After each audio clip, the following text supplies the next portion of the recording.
안녕하세요. 3일 경제독립TV 경제독립운동가 신동일 소장입니다. 지금부터 신영증권 김학균 리서치 센터장님을 모시고 경제 전반에 대해서 궁금한 점을 여쭤보는 시간을 갖도록 하겠습니다. 안녕하세요, 센터장님. 네, 안녕하십니까? 네, 바쁘신데 이렇게 시간 내셔서 정말 감사드립니다. 예, 불러주셔서 제가 감사하죠. 예, 예, 뭐 꿈발전 회원들이 여러 가지 좀 궁금한 점이 많은데요. 네. 특히 시장에 대해서 이런 질문을 많이 했어요. 참 코스피 전망 3,000포인트 갈까요?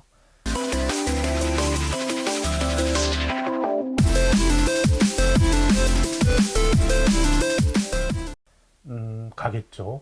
네, 왜냐하면 네, 주식은 뭐 한 해 한 해 우리가 뭐 낙관적인 전망, 또 예, 뭐 보수적인 전망 이런 거 할 수 있는데 네, 장기적으로 주식에 대해서는 비관론의 편에 서면 틀리기 쉽습니다. 왜냐하면 이제 아, 장기적으로 주가가 뭐에 따라 결정이 되냐 보면 네, 제 생각에는 경제가 커가는 것만큼 주가가 네, 올라가는 것 같아요. 네, 어떻게 보면 이제 우리가 경제라고 하는 거는 GDP 성장률이죠. 네, 주식이라고 하는 거는 이제 소위 물가가 반영되는 명목값이기 때문에 장기적으로 주식은 명목 GDP 성장률에 이제 수렴이 되는데 네, 올해 코로나 때문에 우리나라가 좀 이제 마이너스 성장할 것 같아요. 네, 지금 마이너스 성장이 만약 올해 하게 되면 얼마 만에 하는 거냐면 네, 외환위기 이후로 22년 만에 마이너스 성장하는 거고요. 예, 그 이전에 또 마이너스 성장한 게가 언제냐 보면 네, 1980년 2차 오일 쇼크 때 마이너스 성장했습니다. 아, 그러니까 우리가 경제 개발한 이후에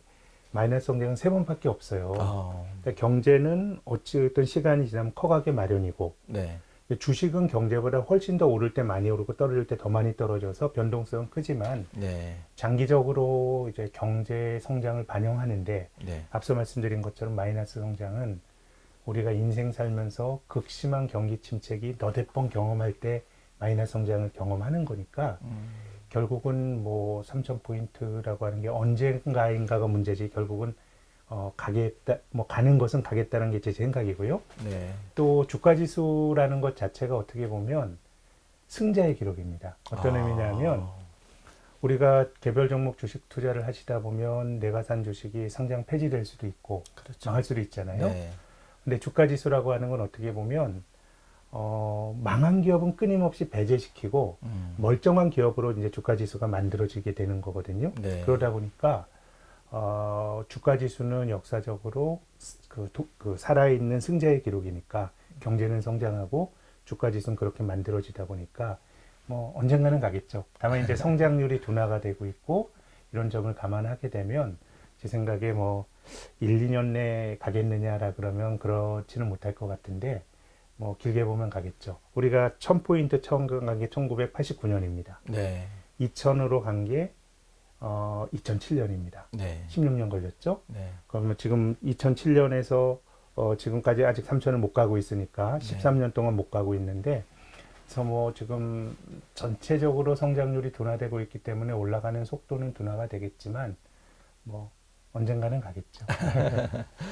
그 또 이런 이제 질문을 많이 하는데 우리가 이제 중국이 이제 얼마 전에 삼성전자 네. 그 핸드폰 판매가 이제 그 화웨이가 추월했다는 얘기가 네. 있고 이제 중국에 자꾸 제조업 경쟁력 뺏기고 있고 이제 글로벌 유동성이 미국은 또 어마어마한 양이 풀려서 지금 동학개미 미국에는 또 로빈후드 해서 네. 많이 치고 올라가는데 한국이 좀 이렇게 끼어 있지 않나. 네. 그리고 이제 경쟁력도 점점 잃어가는 것 같은데 좀 센터장님 보시기에는 그게 뭐 주가에 그렇게 드러나는 것 같습니다. 네, 앞서서 이제 뭐 장기적으로는 주식 투자에는 낙관론의 편에 서는 게 옳다라고 말씀을 드렸는데 네, 최근에 이제 주식 시장이 굉장히 강하게 올라가는데 네, 기간을 이제 넓혀서 보면 네, 2007년도에 2000 갔거든요.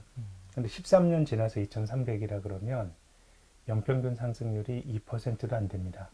그렇게 본다면 그게 우리나라가 과거에 중국 경제가 잘 나갈 때 소위 뭐 중후장대형 전통적 제조업을 가지고 굉장히 그걸 가장 잘하는 나라였고 중국이 고성장할 때 그 덕을 봤었는데 지금은 굉장히 이제 그런 식의 어떤 전통적인 산업보다는 뭔가 이제 새로운 기술이라든가 이런 종목들이 부각이 되다 보니까 한국은 어떻게 보면 최근 시장의 중심도 네이버나 카카오 같은 회사들이고 또 뭐 소위 언택트 관련주들이죠. 또 바이오 주식들, 뭐 꿈을 먹는 주식들인데, 근데 언택트와 바이오 주식을 가지고 종합주가 지수를 그려보면 이건 뭐 한 5천 정도 가 있을 겁니다. 근데 은행주, 철강주 뭐 이런 것들로 주가 지수를 그려보면은 예. 뭐 제 생각엔 1,500도 안 될 것 같아요. 아. 그러니까 그 평균으로서 우리가 보는 주가 지수가 2,300이다 보니까, 그래서 뭐 조금은 한국이 그 개별 종목이라든가 잘 나가는 기업들을 잘 고르게 되면 투자에 있어서 기회가 생기는 건데, 종합주가지수라고 하는 거는 어떤 종합적인 상장된 기업들의 경쟁력이란 관점에서 보면 말씀하신 것처럼 조금 이제 중간에 끼인 듯한 그런 느낌이고요. 그러니까 이제 장기간의 종합주가지수의 성과 부진으로 나타나고 있다고 생각을 합니다. 네. 좋은 말씀이십니다. 그러면은 뭐 투자자 입장에서는 우리 한국 기업들이 좀 안타까운 면이 많지만 이걸 어떻게 할 수는 없는데 네. 조금 이렇게 예를 들어서 이제 비근한 예로 테슬라나 니콜라 주식은 몇 배가 올라갔는데 네. 그러면 거기에 해당하는 뭐 현대차라든지 그런 유사 업종이 있다고 보면 어쨌든 투자자 관점에서는 조금 어떻게 현명하게 이런 주식을 좀 보면 저는 뭐 투자자는 꼭 뭐 한국 주식만 할 필요는 없는 거죠. 다만 네. 이제 다른 나라 주식을 했을 경우는 지금은 크게 보면 올라가는 장이니까 네. 내가 미국 주식을 하느냐 마느냐의 의사결정이 중요하지, 음. 거기서 뭐 디테일은 사실 크게 중요하지 않았다고 봐요. 그래서 우리가 이 투자라고 하는 게 내가 잘 아는 걸 해야 되고 많이 알고 있어야 또 궁극적으로 투자해서 돈을 벌 수 있기 때문에 네. 해외 주식에 투자하게 되면 어떤 그 정보의 부족 또 뭐 이런 것들이 있기 때문에 핸디캡이 있긴 합니다만은, 네. 근데 뭐 투자자 입장에서는 뭐 꼭 한국 기업에만 투자할 이유는 없다고 생각이 되고요. 나라 밖에서 성장의 기회가 있으면은 좀 찾아보는 게 맞는 것 같고, 최근에 이제 해외 쪽으로 특히 이제 미국 주식 또 이번 그 최근 들어선 또 중국 주식도 많이 사고 있다고 하더라고요. 네. 한국 사람들의 해외 투자가 좀 이제 많이 늘어나고 있는데, 네. 그렇게 보더라도 전체 그 금융 자산에서 해외 주식 그 채권까지 포함해서 뭐 네. 브라질 채권 이런 것도 예전에 좀 사셨잖아요. 네. 가계 금융 자산에서 해외 자산의 비중이 5%가 안 됩니다. 아, 지금도요? 그럼요. 굉장히 우리나라 가계 금융 자산이 3,900조 원이나 되거든요.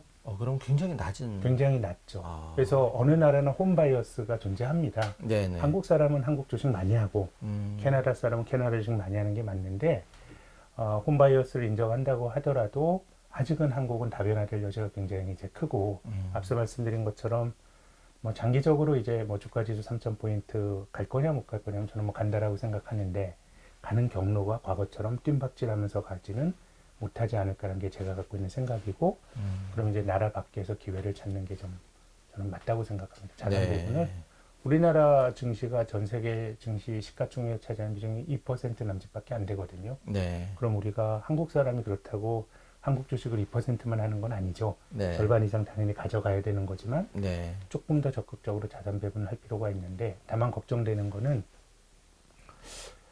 장기적으로 투자했을 때 그 어느 나라나 들어가서 돈을 다 벌었던 거 아닙니다. 네. 뭐 일본 주식 샀다 그러면 버블 때 니케이 지수가 39,000행인데 네. 지금 뭐 25,000행 전후하는 거지 않습니까? 네. 프랑스 주식 샀다 그러면 2000년대 들어서 주가 수익률이 마이너스입니다. 네. 140이라고 하는 게. 예. 장기적으로 보면은 주식의 장기 성과가 정말 들고 있으면 벌었던 시장은 미국이기 때문에 네. 미국 주식 사는 게 좋다고 생각합니다. 다만 네.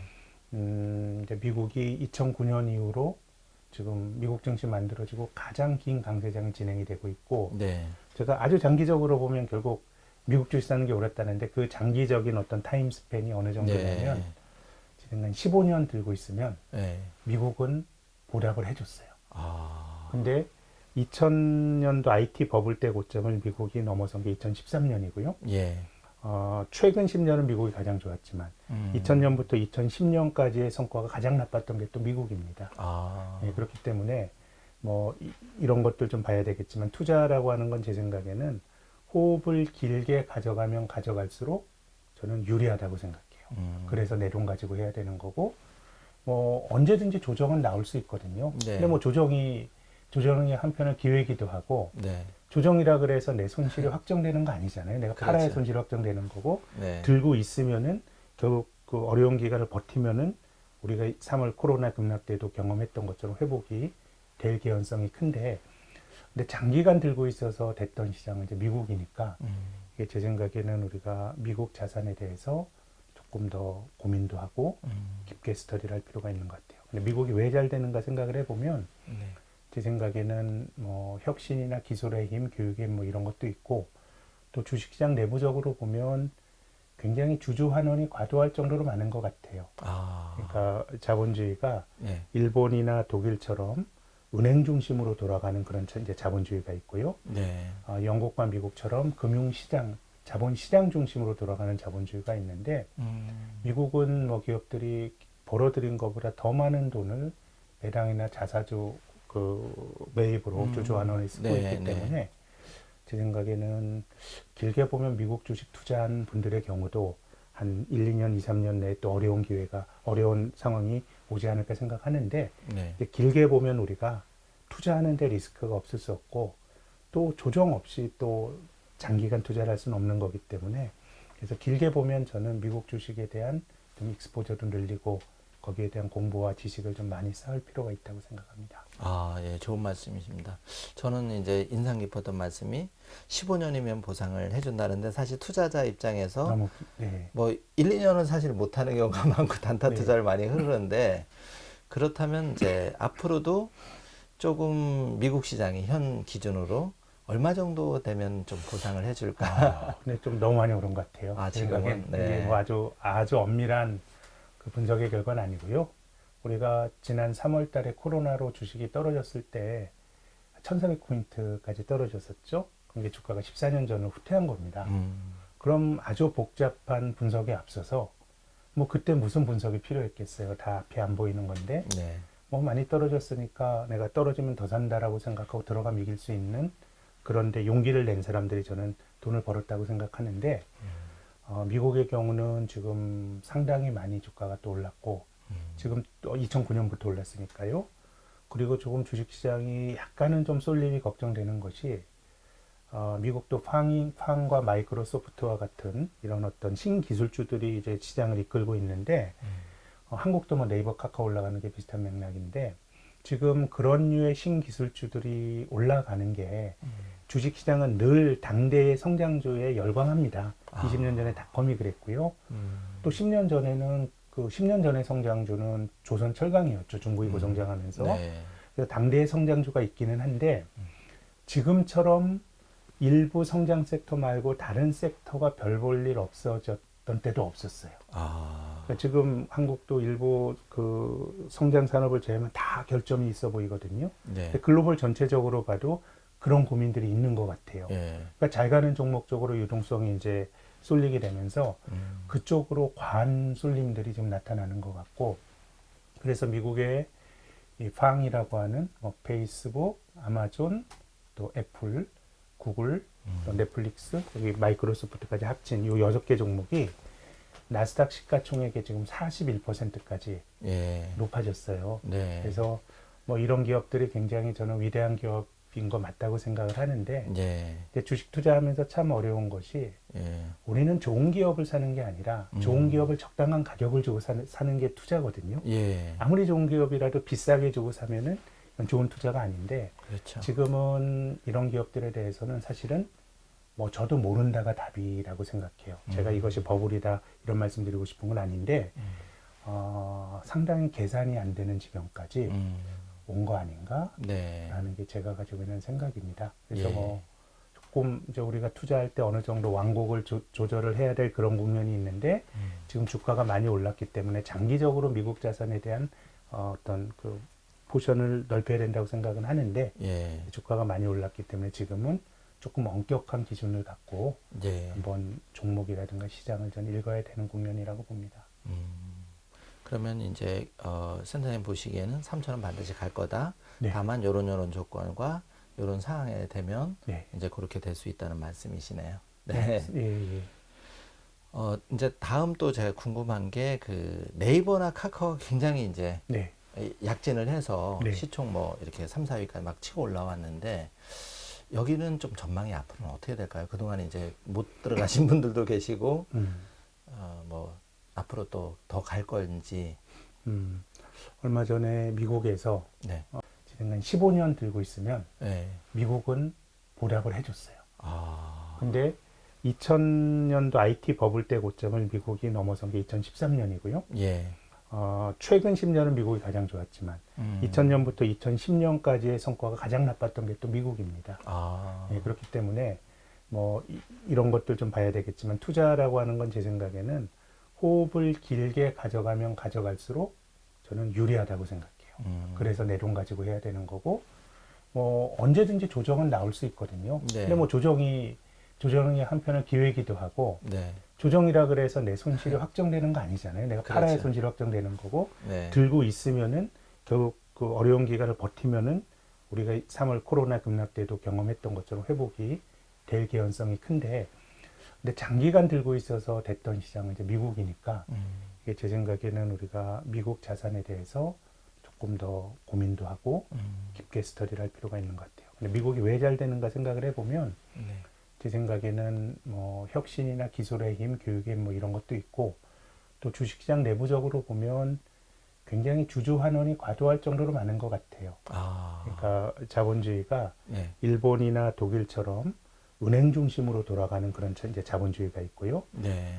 영국과 미국처럼 금융시장, 자본시장 중심으로 돌아가는 자본주의가 있는데 미국은 뭐 기업들이 벌어들인 것보다 더 많은 돈을 배당이나 자사주 그 매입으로 주주 환원에 쓰고 네, 있기 네. 때문에 제 생각에는 길게 보면 미국 주식 투자한 분들의 경우도 한 1, 2년, 2, 3년 내에 또 어려운 상황이 오지 않을까 생각하는데 네. 길게 보면 우리가 투자하는데 리스크가 없을 수 없고 또 조정 없이 또 장기간 투자를 할 수는 없는 거기 때문에 그래서 길게 보면 저는 미국 주식에 대한 좀 익스포저도 늘리고 거기에 대한 공부와 지식을 좀 많이 쌓을 필요가 있다고 생각합니다. 아, 예, 좋은 말씀이십니다.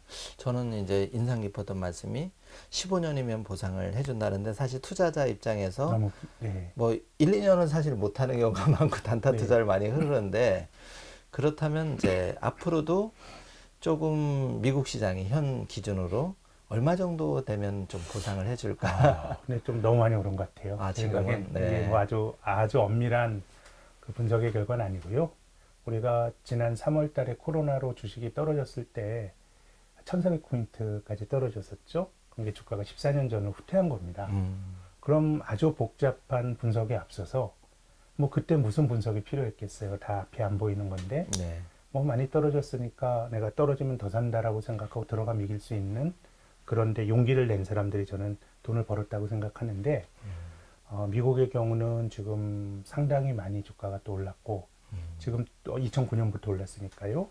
그리고 조금 주식시장이 약간은 좀 쏠 일이 걱정되는 것이 미국도 팡과 마이크로소프트와 같은 이런 어떤 신기술주들이 이제 시장을 이끌고 있는데 한국도 뭐 네이버 카카오 올라가는 게 비슷한 맥락인데 지금 그런 류의 신기술주들이 올라가는 게 주식시장은 늘 당대의 성장주에 열광합니다. 20년 전에 닷컴이 그랬고요.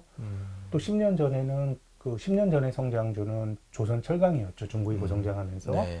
그래서 당대의 성장주가 있기는 한데 지금처럼 일부 성장 섹터 말고 다른 섹터가 별 볼 일 없어졌던 때도 없었어요. 그러니까 지금 한국도 일부 그 성장 산업을 제외하면 다 결점이 있어 보이거든요. 네. 근데 글로벌 전체적으로 봐도 그런 고민들이 있는 것 같아요. 예. 그러니까 잘 가는 종목 쪽으로 유동성이 이제 쏠리게 되면서 그쪽으로 과한 쏠림들이 좀 나타나는 것 같고 그래서 미국의 이 팡이라고 하는 뭐 페이스북, 아마존, 또 애플, 구글, 또 넷플릭스, 여기 마이크로소프트까지 합친 이 6개 종목이 나스닥 시가총액의 지금 41%까지 예. 높아졌어요. 네. 그래서 뭐 이런 기업들이 굉장히 저는 위대한 기업인 거 맞다고 생각을 하는데 예. 근데 주식 투자하면서 참 어려운 것이 예. 우리는 좋은 기업을 사는 게 아니라 좋은 기업을 적당한 가격을 주고 사는 게 투자거든요. 예. 아무리 좋은 기업이라도 비싸게 주고 사면은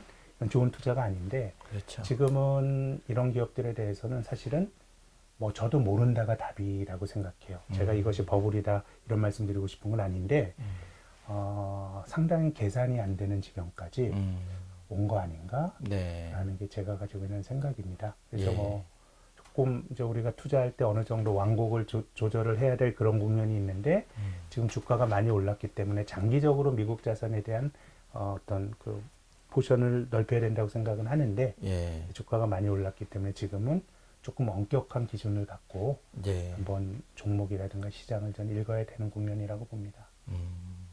그러면 이제 센터님 보시기에는 3,000원 반드시 갈 거다. 네. 다만 요런 조건과 요런 상황에 되면 네. 이제 그렇게 될 수 있다는 말씀이시네요. 네. 네. 예, 예. 이제 다음 또 제가 궁금한 게 그 네이버나 카카오가 굉장히 이제 네. 약진을 해서 네. 시총 뭐 이렇게 3, 4위까지 막 치고 올라왔는데 여기는 좀 전망이 앞으로는 어떻게 될까요? 그동안 이제 못 들어가신 분들도 계시고 뭐 앞으로 또 더 갈 건지. 얼마 전에 미국에서 네. 그 아마존, 네. 구글, 또 페이스북 뭐 이런 회사들에 대한 반독점 청문회를 했었습니다. 네. 전 한국의 네이버, 카카오도 마찬가지라고 생각하는데 이제 네이버가 현대차보다 돈을 더 많이 버는 시기도 올 것 같아요. 지금 이제 시장은 시가총이 그런 걸 반영을 하잖아요. 네, 네. 그래서 20년 전에 닷컴 버블 때와 비교를 해보면 네. 네이버와 카카오가 20년 전에 닷컴 버블 때를 이제 주도했던 그때 종목들과 비교해 보면 훨씬 더 좋은 기업들이고 훨씬 더 비즈니스의 완결성이 높은 기업들입니다. 네. 오히려 그 비즈니스 완결성이 너무 높아가지고 저는 네이버가 굉장히 조심스럽게 접근한다고 생각하는데 네. 금융업이 떨고 있잖아요. 네. 보험 비즈니스 한다 그러고 네. 은행도 마찬가지고. 예. 그래서 저는 이런 기업들의 경우에는 굉장히 미국의 한국의 네이버 같은 경우는 굉장히 이제는 그 공룡이 되어가고 있는 것 같아요. 그래서 이들의 경우에는 비즈니스 모델에 대한 어떤 그 문제보다는 저는 오히려 그 구글이나 네이버 같은 경우는 돈 벌 기회가 더 있는데도 굉장히 조심한다고 생각해요. 왜냐하면 이리저리 적을 만들고 우리가 투자하는 데 있어서는 그 굉장히 독점적인 혹은 과점적인 비즈니스 모델을 가진 기업을 찾는 게 투자자들의 로망이지만 자본주의 전체적으로 보면 그런 기업들이 생기면 경쟁의 효율성을 침해하는 거거든요. 그래서 미국의 그 반독점 청문회에서도 문제가 됐던 게 예를 들어서 전통적으로 독점 기업들이 규제를 받는 이유는 이 기업이 경쟁자가 없으면 최종 단계에서 가격을 올려서 소비자들이 피해를 보는 게 전통적인 반독점법의 규제 논리거든요. 근데 아마존으로 인해서 소비자들이 피해 본 게 없어요. 뭐가 있어요? 싸게 빨리 그렇죠. 받았던 거거든요. 네. 그럼에도 불구하고 이 반독점 논의가 됐던 건 뭐냐면 이들이 소비자 단계가 아니라 그 이전 단계에서 경쟁자들을 매우 압박한다라는 거예요. 이들이 너무 공룡이 됐기 때문에 다른 데 투자도 안 이루어지고 이들이 공룡이 돼서 유동성이 굉장히 많기 때문에 아예 자기를 위협하려고 하는 기업들이 있으면 다 삿버리고 네, 맞습니다. M&A 시키는 거잖아요. 그런 네. 과정들이기 때문에 저는 네이버 카카오가 뭐 더 올라갈 수도 있다고 생각하는데 이게 꺾이는 트리거는 두 가지라고 봐요. 첫 번째는 미국의 기업이 되게 중요할 것 같아요. 예. 왜냐하면 앞서서 제가 지금 올라가는 종목들은 굉장히 좋은 기업들인 건 맞는데 예.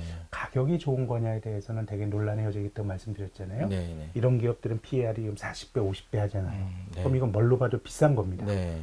근데 투자자들이 40배, 50배 주고 네이버와 카카오를 사는 이유는 예. 그런 그 고 PER 주식, 성장주에 대한 어떤 낙관주의 원천이 미국에서 오는 거거든요. 뭐 아마존은 PER 100배인데 그런 거기 때문에 네. 한국의 네이버, 카카오도 제 네. 생각에는 그 나스닥에 있는 기술주들과 주가가 연동이 될 가능성이 굉장히 높고 예. 굳이 원조를 따지면은 예. 그런 기술 낙관주의의 어떤 원조는 미국 기술주니까 미국 기술주 추세가 중요할 것 같고 또 이런 기업들은 비즈니스 모델보다는 규제가 좀 큰 리스크인 것 같고 7월 말에 있었던 반독점 청문회는 그냥 뭐 무난히 넘어가는 것 같은데 이제 미국 대선 할 때 네. 이제 그때가 조금 여러 네. 가지 또 규제에 대한 얘기들이 나올 수 있어서 네. 경제 외적인 공룡이 돼버린 이들 기업들에 대한 규제에 대한 논의들 좀 많이 봐야 될 것 같아요. 그래서 유럽 같은 데서는 구글세 같은 거 막 걷잖아요. 네. 아마 맞습니다. 또 우리나라도 그 1,500억 원인가요? 공정거래위원회가 아마존 코리아로부터 걸었어요. 근데 이 기업들이 세금 안 내려고 소송하는 게 아니고요. 알았습니다 하고 막 냅니다. 영리한 거죠.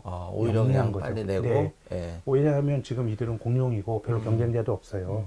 근데 지금 다 같이 저성장이 되고 전체적으로 살기 어려운데 이 기업과 이 기업의 주주들만 부자가 되다 보니까 맞습니다. 뭔가 예. 이제 공격의 대상이 될 수가 있어서 네. 저는 이런 기업들도 굉장히 영리하게 움직이고 있다고 생각하는데 네. 그래서 뭐 아무튼 네이버는 결국은 아마존이나 구글 주가와 연동이 될 것 같고 아마존과 구글은 어떤 경제 논리보다는요 예. 규제라든가 이런 것들을 조금 더 보셔야 될 것 같고 네. 미국 11월 대선이 예. 특히 민주당이 원래 전통적으로 실리콘밸리와 친화적인 게 있었지만 네. 이런 기술주에 대해서 얘기하는 거 보면 조금 섬뜩섬뜩해요. 뭐 그 기업 분할해야 된다 이런 얘기를 하는데 이게 네. 정치인으로서 립 서비스일 수도 있고 예. 예. 실질적인 선택일 수도 있는데 예. 아무튼 저는 지금 시장이나 이런 걸 바라보는 생각이 너무 쏠림이 있다라는 게 한편으로는 좀 리스크인 거죠. 쏠림이 그렇죠. 있으면 다른 게 재미없으니까 네. 여기 과열이 생기고 예. 기업의 생태계에서도 일부 기업들만 돈을 너무너무 많이 벌다 보니까 공격의 대상이 되고 있기 때문에 뭐 좀 규제 리스크를 눈여겨보시라는 조언을 드리고 싶습니다. 네.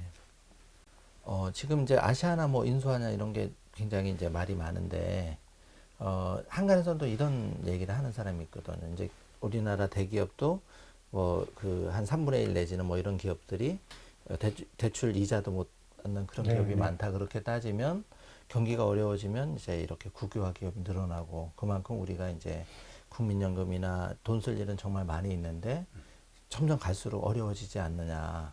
예, 그래서 이렇게 볼 때 조금 뭐 저희가 이렇게 할 일은 아니지만 지금 흘러가는 이렇게 이제 국내 시장의 그런 흐름들이 네. 좀 규제도 빨리 풀고 네. 더 빨리 중국이나 미국에 발빠르게 따라가지 않으면 점점 그 반도체, 삼성전자 반도체만 존재하는 건 아니니까 좀 미래 먹거리를 좀 발굴해야 된다고 보는데. 근데 참 좀 걱정이 되는 게요. 예. 우리가 지금의 기술, 앞으로 미래를 만들 기술을 총칭해서 4차 산업혁명이라고 그러지 않습니까? 네네. 근데 4차 산업혁명이라고 하는 게 네.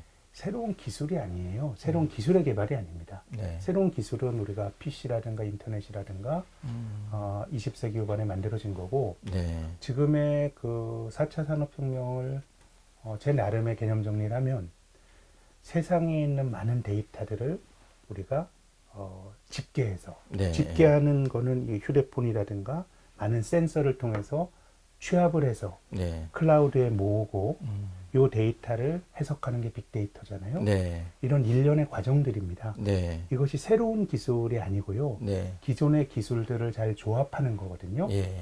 그렇기 때문에 저는 중국이 한국보다 4차 산업혁명을 조금 더 앞서갈 수 있다라고 생각하는 거는 중국에 있는 기술 기업들이 한국의 기업들보다 기술이 좋아서가 아니고 이 기술을 사회에 적용하려 그러면 되게 논란이 많아요.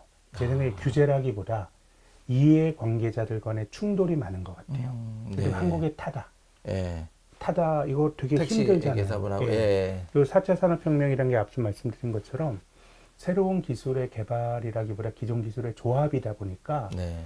이것도 뭔가 새로운 수요를 만들기보다 기존 수요를 뺏어오는 측면이 있는 것 같아요. 네. 그러니까 물론 이제 타다 이런 데이터를 보면 택시 타는 사람들도 안 줄었다. 전체적으로 시장이 커졌다고 말하지만 네. 뭐 그 자체가 네. 없던 수요가 아니고요. 그렇죠. 택시의 기존. 수요가 글로 가는 거잖아요. 네. 그리고 쿠팡이나 마켓컬리와 같은 신기업들이 약진하는데 예. 그 이면에는 뭐 롯데마트나 이마트가 점포를 줄이는 걸로 나타나잖아요. 네. 그래서 이 신기술의 관계 어떻게 보면 새로운 수요를 만드는 게 아니라 기존의 것을 뺏어오는 측면이 있기 때문에 정책이 이런 이해관계들, 기존의 그 플레이어들의 이해관계들을 잘 조율하지 않으면 아무것도 되는 게 없게 되는 거예요. 근데 전 중국이 잘 될 수 있다라고 생각하는 거는 기술의 우위가 아니고 중국은 한국보다 훨씬 권위주의적인 리더십을 가진 사회주의 국가니까 정부가 우리 그냥 이렇게 하자. 그럼 그냥 하게 되는 거거든요. 아, 빨리 그냥 쭉 갈 수 예. 있는데. 근데 한국은 그런 이해관계 조절이 예. 굉장히 좀 어렵고 예. 우리가 타다 논란을 보면서 한번 경험을 했다고 생각합니다.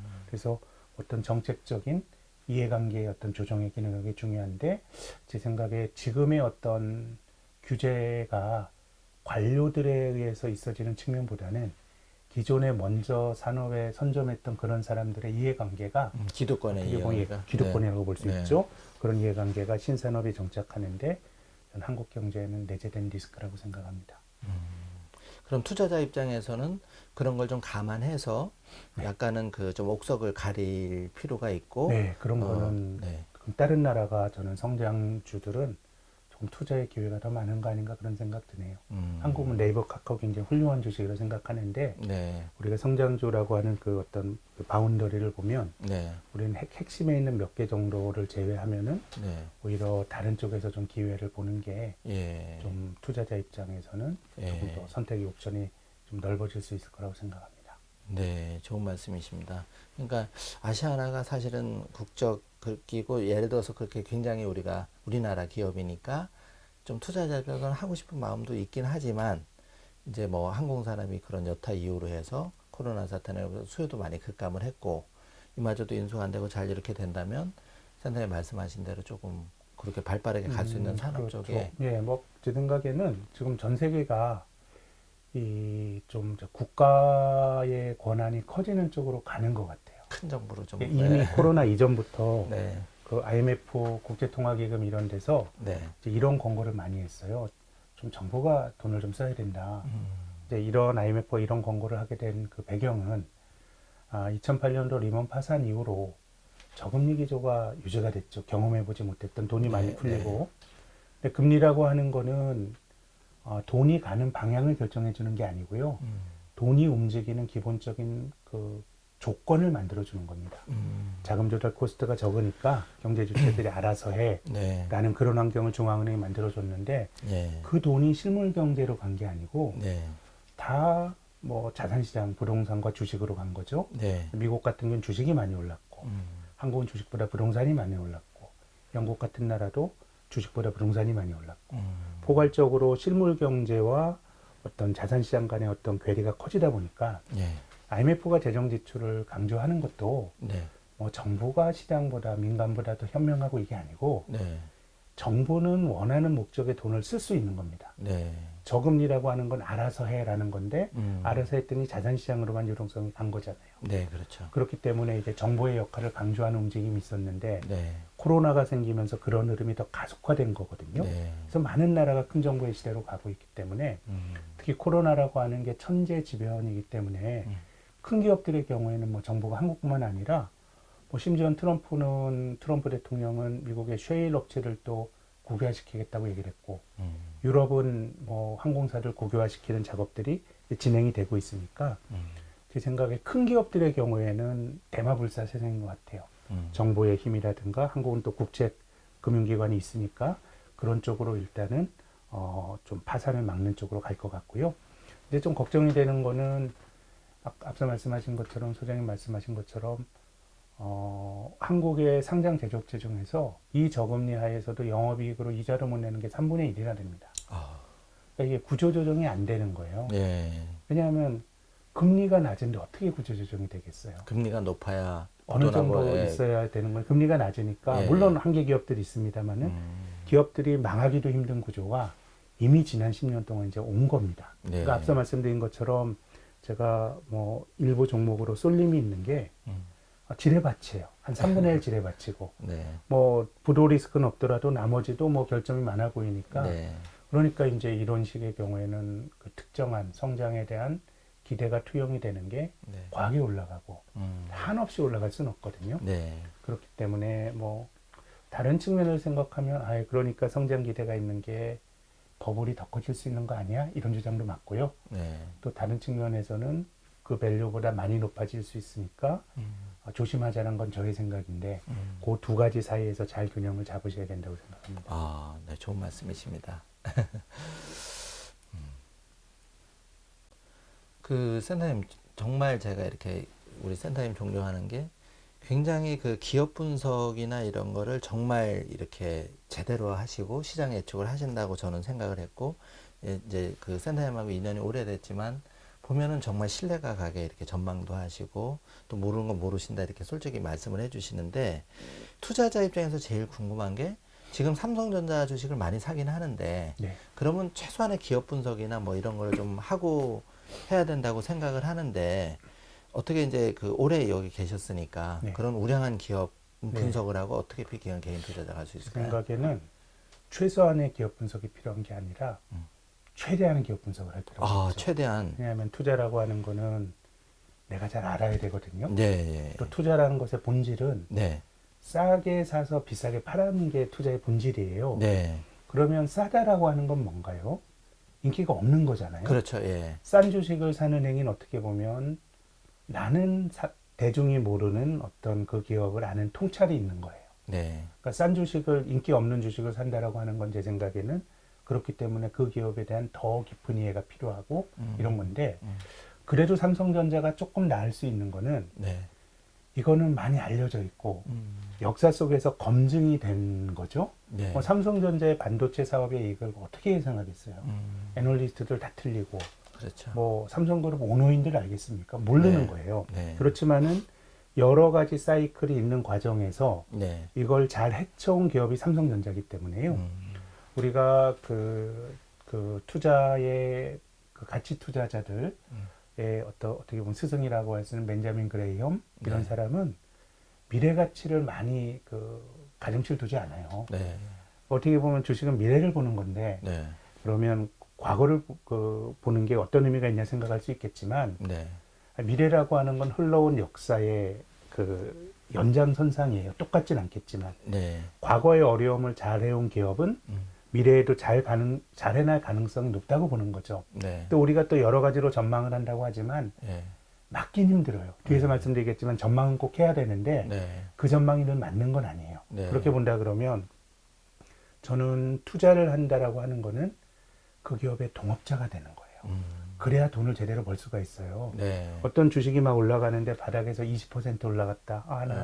나 잘 팔았네. 네. 주가가 또 조정받아요. 근데 네. 그 주식이 2배, 3배 갈 수도 있거든요. 네. 그러니까 어떻게 보면, 저는 투자라고 하는 거는 그 주식이라고 하는 증권이라고 하는 종이 쪼가리 사는 거 아니고 네. 그 기업을 사는 거예요. 아. 내가 동업을 하는 거예요. 예. 더 잘 알아야 되는 거예요. 예. 근데 삼성전자라고 하는 거는 예. 설사 조금 모르더라도 과거로부터 흘러온 어떤 그런 그 역사가 있고 네. 하기 때문에, 또 삼성전자는 내가 열심히 안 하더라도 예. 이 기업에 대한 너무 걱정도 많이 해줘요. 네. 삼성전자가 잘못되면. 그렇기 때문에 상대적으로 네. 오량주 사서 리스크가 적은 거는 네. 뭐 그런 게 있는 것 같은데, 일반적으로 제 생각에는 조금 기업을 산다 그러면 깊이 알고 고민을 많이 해야 되고, 그래서 어떻게 보면 저는 뭐 지금 가치 투자자의 철학 이런 것들이 정말 아주 땅에 떨어졌죠. 지금 세상에 무슨 가치 투자야, 성장조사야지 이렇게 생각하지만 네. 저는 주식이란 게 싸게 사서 비싸게 사는 게임이라고 보면 이건 장기 투자가 될 확률이 높아요. 왜냐하면 사람들이 인기가 없어서 산 건데, 네. 난 이걸 사고 사람들이 알아주길 기다리는 건데 네. 이 시기가 언제 올지 우리가 모른다는 거예요. 네. 근데 지금 올라가는 건 제 생각에는 스토리텔링 주식들이, 아주 그럴듯해 보이는 주식들이 올라가는 거예요. 그래서 저는 소위 동학개미들이 금년 3월에 떨어질 때 들어와서 굉장히 이제 좋은 기회에, 아주 위기라 그럴 때 저도 3월달 그때가 바닥일 줄 몰랐어요. 들고 있는 건 팔지 말고 기다려야 된다라고 생각은 했는데, 그게 바닥에서 그렇게 공격적으로 산 사람들은 용기 있게 리스크 테이킹에서 그 대가를 보는 건데, 이게 주식의 일반적인 행태라고 생각하면 안 됩니다. 2, 3월에 떨어진 것도 네. 미국의 경우는 대공황 이후로 가장 단기간에 떨어진 거고, 단기간에 떨어지면 반등은 V자형으로 나올 수밖에 없어요. 아. 그러니까 우리가 지난 몇 달 동안 경험한 피드백, 네. 사자마자 막 올라가는, 이거는 굉장히 예외적인 거고, 대부분은 내가 사더라도 떨어지죠. 네. 네. 뭐 자기 판단대로 되나요? 떨어지게 되고 회의를 하고 고민을 하고 이걸 가져가야 되냐 말아야 되나 하는. 그래서 저는 투자의 본질은 시간과의 싸움이라고 생각해요. 또 길게 늘리면 늘릴수록 네. 제 생각에 확률이 높은 게 또 투자라고 생각을 하고요. 그렇기 때문에 시간을 이길 수 있는 거는 저는 그 기업에 더 잘 알아야 되는 거니까 그나마 삼성전자는 좀 뭐 그 기업의 그 복잡한 비즈니스 모델을 투자자들이 정확히 할 수는 없지만 예. 거기에 대한 분석을 하고 하는 자료들이 굉장히 많으니까 예. 또 다른 걸 떠나서 과거에도 검증된 주식이니까 조금 모르고 투자하더라도 낭패 볼 확률이 적은데 뭐 삼성전자만 있는 게 아니고 우리나라 지금 재상장된 건 2,000개가 넘으니까 예. 조금 더 깊게 공부를 해야 된다고 생각해요. 아. 지난 한 4, 5개월 하시면서 좀 냉소적으로 말씀드리는 건 아닙니다. 네. 그거는 뭐 정당한 리스크 테이킹의 대가라고 생각하는데 네. 아마 나에게 이런 자질이 있었나? 내가 워렌 버핏과 같은 자질이 있었구나라고 생각하시는 분들도 예. 저는 있으리라고 생각이 되는데 예. 투자는 오랫동안 음. 뭐 실패도 하고 벌기도 하고 하면서 평균적인 에버리지를 평균을 높이는 게 시장에서 살아남는 길이라고 생각하거든요. 네. 그래서 좀 많이 알아야 이길 수 예. 있는 게임이라고 생각해요. 특히 투자하는 기업들에 대해서는요. 그럼 많이 알기 위해서는 뭐 구체적으로 책을 많이 읽어야 되는지 아니면 회계사는 아니더라도 그럼요. 그런 제 생각에 회계학을 지금 뭐 우리가 투자하는데 무슨 회계학까지 공부해 이렇게 생각할 수 있지만 네. 이거 우리가 동업이라고 생각하면요. 아니 우리가 어디 그 통닭집 하려 그래도 여기저기 발품 팔고 뭐 이렇게 하잖아요. 예. 이건 동업하는 거고 자영업보다 더 나아요. 왜냐하면 저는 뭐 자영업하는 것보다 삼성전자 확률이 더 높다고 생각해요. 투자 확률이. 네. 한국에서 제일 똑똑한 사람들이 그 나를 위해서 일해주는 거거든요. 네. 그래서 뭐 아주 검증이 된 우량주는 뭐 그런 의사결정으로 해도 되는데 나머지의 경우는 내가 사업을 한다고 생각하면 네. 어떻게 그렇게 나이브한 생각하시면 절대로 안 되고요. 네. 그렇기 때문에 회계학은 어떻게 보면 기업의 어떤 그 언어이고요. 네. 하기 때문에 요즘은 또 뭐 회계학이라든가 이런 것들을 쉽게 잘 통찰을 가지고 이렇게 전달해 주는 분도 많기 때문에 그런 거 하셔야 된다고 생각해요. 그런 거 안 하면 네. 저는 투자자의 자격이 없다고 생각해요. 자격이란 게 뭐 제가 라이센스 주는 거 아니고 예. 투자는 돈 벌려고 하는 건데 예. 장기적으로 이길 확률이 현저히 떨어지는 거예요. 그래서 저는 지난 5, 6개월 동안 성과를 보셨을 때 한번 리뷰를 해보셔야 되지만 예외라고 생각하셔야 돼요. 가격은 떨어지면은 올라가는 복원력이 있고요. 올라가면 또 한없이 올라가지 않는 사이클이 있어요. 네. 근데 지난 2, 3월의 급락은 매우 예외적이었기 때문에 이때는 뭘 사느냐가 중요한 게 아니고 내가 공포에 떨지 않고 주식을 하느냐 마느냐가 중요했던 거거든요. 근데 이게 노멀한 상황 아니에요. 그러면 앞으로는 이제 정상화된 상황에서 어떻게 할 거냐라 그러면 저는 공부를 하시는 게 특히 회계학, 재무제표 정도는 당연히 보셔야 되고요. 어느 순간 이걸 뭐 어느 세월에 이거 어느 세월 아니고요. 예. 투자는 평생 하는 거예요. 그렇게 평생 관점으로 보면 그럼요. 시장이 자본주의에서 매일매일 열리고 예. 또 지금의 우량주가 미래의 우량주라는 법도 없는 거고 또 어떻게 보면 그 아주 이기적인 욕심을 가진 사람, 그 네. 어떤 기업인 예. 또 그 회사의 똑똑한 어떤 회사의 노동자들 이런 사람들이 이기적을 잘 먹고 살기 위해서 노력하는데 네. 내가 그런 것들을 판별할 수 있는 그런 능력이 있다 그러면 그건 저는 굉장히 좋은 자질인 것 같아요. 그렇게 본다 그러면 그게 아까 말씀드린 것처럼 한국에만 있는 게 아니고 뭐 그 실리콘밸리의 천재들이 가면 미국에 있는 기업들 우리가 또 살 수도 있는 거잖아요. 그렇기 때문에 그런 것들을 우리가 잘 선별할 수 있는 아니면 저는 애널리스트의 도움을 받을 수도 있는데 애널리스트는 다 아나요? 그들은 다 맞추나요? 그런 거 아니잖아요. 네. 그러니까 이제 그들이 하는 말을 최대한 이해를 하고 내가 걸을 수 있는 능력들은 돼야 된다고 생각을 해요. 그렇지 않으면 진짜 뭐 장기적으로 승률이 높지 않다고 생각합니다. 제가 요즘 그 키움 히어로스 야구가 굉장히 재밌는데 얼마 전에 그 김하성 선수가 안타를 한 경기에 5개 쳤어요. 예. 유격수 하는 친구인데 예. 한 경기 안타 5개 치는 건 운이에요. 그날 운 떼고 어떻게 경기에 한 5개씩 쳐요. 그렇지만 그 시즌에 3할 치는 거는 실력이에요. 루틴이고. 네. 그래서 우리가 지향해야 될 거는 한 경기에 4개, 5개 치는 거 아니고요. 예. 야구로 치면 3할을 지향해야 되는 거예요. 꾸준하게 꾸준하게 이길 수- 해야 되는 네. 거죠. 특히 주식에서 한번 돈 벌면 다른 거 하실 수 있겠어요? 아, 그래서 어. 그 슈퍼리치들이 주식 투자를 그렇게 좋아하나 봐요. 뭐 나름의 어떤 노하우나 네. 이제 루틴이 생긴 건데요. 네. 전 지금 동학개미들이 돈을 벌었다고 치자고요. 네. 그러면은 야, 내가 1,400에 사서 2,300까지 이제 올랐다 그러면 네. 산술적으로 코스피마를 50% 넘게 번 거잖아요. 네. 불과 6개월 동안에. 네. 야, 그럼 그걸 끊고 야, 이게 고점이나 주식 안 해. 그거 아니고요. 그런 여기서 계속 치고받고 할 거예요. 그 돈이 배워맞게 해주면 또 주식을 갖고 또 맞게 되는 거고요. 네. 사람이라고 하는 게 다 돈 벌려는 욕심과 욕망의 산물인데 네. 내가 그렇게 단기간에 50% 버는데 그걸 어떻게 끊어요? 근데 저는 그래서 50조 원이 넘는 돈이 시장으로 이제 들어왔는데 네. 앞으로가 더 중요할 것 같고 네. 계속 주시장은 올라가기만 할 수 없는 거고요. 또 단기간에 이렇게 올랐다 그러면 우리가 이제는 조정의 가능성도 봐야 되는 건데 이런 거 거치면서 야구 선수처럼 사마를 치기 위해서는 너무 조급해할 필요도 없고요. 뭐 전 투자가 진짜 좋은 것 같아요. 워렌 버핏은 나이가 몇 살이에요. 그러니까 평생 투자한다고 생각하면은 네. 지금 회계학 책도 보셔야 되고요. 뭐 지식을 쌓기 위해서 노력을 많이 해야 된다고 생각합니다. 제가 센터님 말씀을 듣고 보니까 100가지 우량 종목이 있다면 만약에 회계학을 100개 기업을 다 다른 방법으로 분석을 해야 된다면 정말 진리지만 한 번만 제대로 배워놓으면 삼성전자 딱 분석을 하듯이 그 습득을 해놓으면 다른 니콜라 주식이나 테슬라 주식도 똑같이 이렇게 분석을 자기만의 방식으로 할 그 수 산업의 뭐 이제 성격이나 이런 게 뭐 있기 때문에 네. 이제 뭐 그 방법론이 같을 수는 없는데 제가 말씀드리고 싶은 거는 네.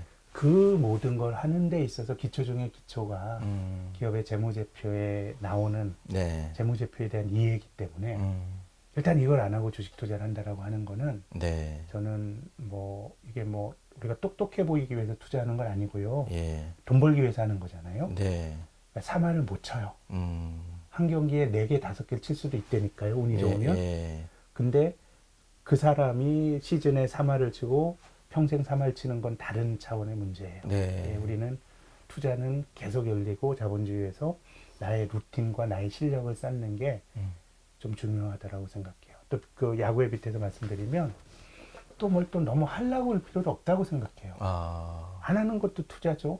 예. 좀 저는 쉴 때는 그래서 쉬고, 예. 워렌 버핏을 욕하는 거는 네. 좀 맞지 않다고 봐요. 뭐 안 하면 중간은 가는 거거든요. 내 네. 돈이 없어지는 거 아니거든요. 네. 예. 그러니까 제가 지금 말씀드리고 싶은 거는 내가 아는 만큼이야 벌 수 있는 거거든요. 모르면 안 하는 것도 투자예요. 시장은 늘 어떤 아무리 어려운 장이라도 올라가는 종목이 있고 하는 거기 때문에 그래서 나의 삶의 바운더리를 갖추는 게 저는 그 중요하다고 봐요. 네. 그 특히 이 삶의 바운더리가 내가 어떤 그 개념적인 어떤 전망을 갖는 게 그거 도그마처럼 이게 진리다라고 생각하는 그런 의미의 게 아니고요. 어떤 세상을 바라보는 나의 틀이 있어야 돼요. 네. 기업을 뭐 회계학이나 이런 걸 통해서 바라보는 틀이 있어야 예. 내가 어떤 견해를 갖게 되는 거거든요. 예. 근데 이 견해가 늘 맞진 않죠. 틀릴 확률이 그렇죠. 높죠. 예. 근데 내가 이런 틀이 없게 되면 예. 모든 시장에서 벌어지는 일이 무작위예요. 내가 벌고 잃어도 배움이 없는 거예요. 그러니까 어떨 때는 한 경기 안타 4개 치듯이 큰 돈을 벌 수가 있다니까요. 네. 근데 계속 왔다 갔다 할 때는 뭔가 네. 우리가 안 되는 거에서 배우고 해야 되는 건데 그래서 저는 투자는 유연한 사람이 더 이길 확률이 높다고 보는데 그래서 제가 어떤 자기가 시장이라든가 기업을 바라보는 프레임을 꼭 가지라고 권해드리고 싶은 거는 이게 고정된 진리가 아니라 네. 이런 틀이 있어야 아. 뭔가 난 유연하게 바뀔 수가 있는 거예요. 이게 아니라 그러면은 우리는 아무것도 배울 게 없는 거고 이렇게 하다 보면 결국은 내 재산이 많이 축날 가능성이 매우 높죠. 그렇죠. 좀 무식하면, 속된 말로 무식하면 용감해지고, 용감해지다면 돈은 냉철한데 깨지고, 그러면 내 재산이 종잣돈이 줄어들면 네. 또 실망하게 해서 시장을 떠나고 네. 이런 게 되풀이되는 것 같습니다. 그리고 또 사람 마음이라는 게 뭐 이게 올라가면 더 겁이 없어져요. 예. 용감해지고. 예. 이게 미래를 전망해야 되는데 네. 사실 미래는 알기가 힘든 거거든요. 네. 그래서 저희가 뭐 애널리스트라는 게 잘 맞히진 못하지만 그래도 뭐 전망하는 게 저의 업인데 이렇게 그 전망을 업으로 하는 애널리스트의 관성이나 이런 걸 보면 우리는 미래를 전망해야 돼요. 근데 미래는 잘 몰라. 그러다 보니까 내가 지금 하고 있는 일이나 내가 경험한 가까운 과거가 미래에 대한 전망에 영향을 줘요. 그러니까 주가가 좋을 때 전망을 하면 더 좋아 보이고요. 네. 주가가 나쁠 때 전망을 하게 되면 더 비관적이 되는 경향들이 일반적으로 있는 것 같아요. 이게 사람이 네. 가진 인지적 속성이거든요. 네. 그러니까 내 마음이 시키는 대로 하면 싸게 사서 비싸게 파는 게 주식 투자의 본질인데 예. 마음이 시키는 대로 하면은 비쌀 때 겁이 없어지고 쌀 때 너무 겁이 많아지게 되기 때문에 네. 그래서 조금 자기의 어떤 관이나 그런 좀 공부가 저는 꼭 필요하다고 생각해요. 예. 좋은 말씀이십니다. 지금 동학개미가 굉장히 이슈였는데 반면에 또 부동산이 엄청나게 지금 뭐 네. 자고 나면 뭐 막 1, 2억이 네. 오르고 그래서 네. 했는데 센터장님 보시기에 우리가 부자가 되기 위해서는 좀 어떻게 좀 투자를 해야 되나? 주식, 부동산 이렇게 본다면. 부동산은 진짜 잘 모르겠는데 예. 다만 뭐 두 가지만 좀 말씀드리고 싶은데 네. 첫 번째는 그 규제에 대해서 네. 너무 시장이 냉소적으로 생각하는 것 같아요. 아, 규제에 대해서. 왜냐하면 저는 그 부동산이 영어로 리얼 에스테이트라 그러잖아요. 예. 앞에 있는 리얼이 그 뭐 스페인 말로 하면 레알 뭐 이런 뜻이에요. 네네. 그러니까 이게 실물 자산 뭐 리얼 이런 뜻도 있지만 네. 레알 마드리드 뭐 이런 것처럼 이 왕이 다스리는 네. 뭐 이런 그 국가의 영향을 받는다는 개념이 있는 거예요. 아. 그러니까 앞에 리얼은 어떤 네. 그런 어떤 그 네. 통제를 받는 자산으로서의 부동산이고 네. 이스테이트는 사유물이에요. 네. 두 가지의 속성이 같이 있는 거거든요. 네, 네. 왜냐하면 이 부동산이라고 하는 건 기본적으로 땅에 지어야 되는 거기 때문에 네. 공급이 유한할 수밖에 없고요. 네. 또 의식주 중에 하나이기 때문에 정부가 필수적이기 때문에 컨트롤할 수 있는 자산이에요. 네. 그렇기 때문에 독일이나 이런 데는 되게 여러 가지 규제들이 많거든요. 네. 사회가 그런 콘센서스가 있으면 그렇게 해야 되는 건데 네. 저는 우리 정부가 조금 두려움이 있었다고 생각해요. 왜냐하면 집값이 떨어지면 떨어지는 것도 리스크거든요. 네. 그래서 뭐 제가 이건 전문가가 아니어서 말씀이 조심스럽긴 한데 예전에 임대사업자들에게 인센티브 줬던 것도 네. 부동산이 떨어지는 것에 대한 두려움이 있었기 때문에 저는 그런 것들 줬다고 생각을 해요. 근데 정부가 마음을 먹고 달려들게 되면 네. 시장이 이걸 이길 수 있다라고 생각하는 거는 제 생각엔 요즘은 너무 그 정부 정책에 대한 어떤 냉소적인 게 있는 것 같고 오늘 네. 요역은 되게 주관적인 영역이고 네. 네. 두 번째 경제의 관점에서 보면 네. 부동산은요 내가 10억 요즘 뭐 한 10억짜리 집을 사서 네. 한 20억에 팔았다 그러면 예. 세금 많이 내잖아요. 예. 세금 많이 내고 예. 또 지금 이제 보유세도 높아지고 있고요. 예. 그래서 부동산은 내가 한번 팔게 되면요. 네.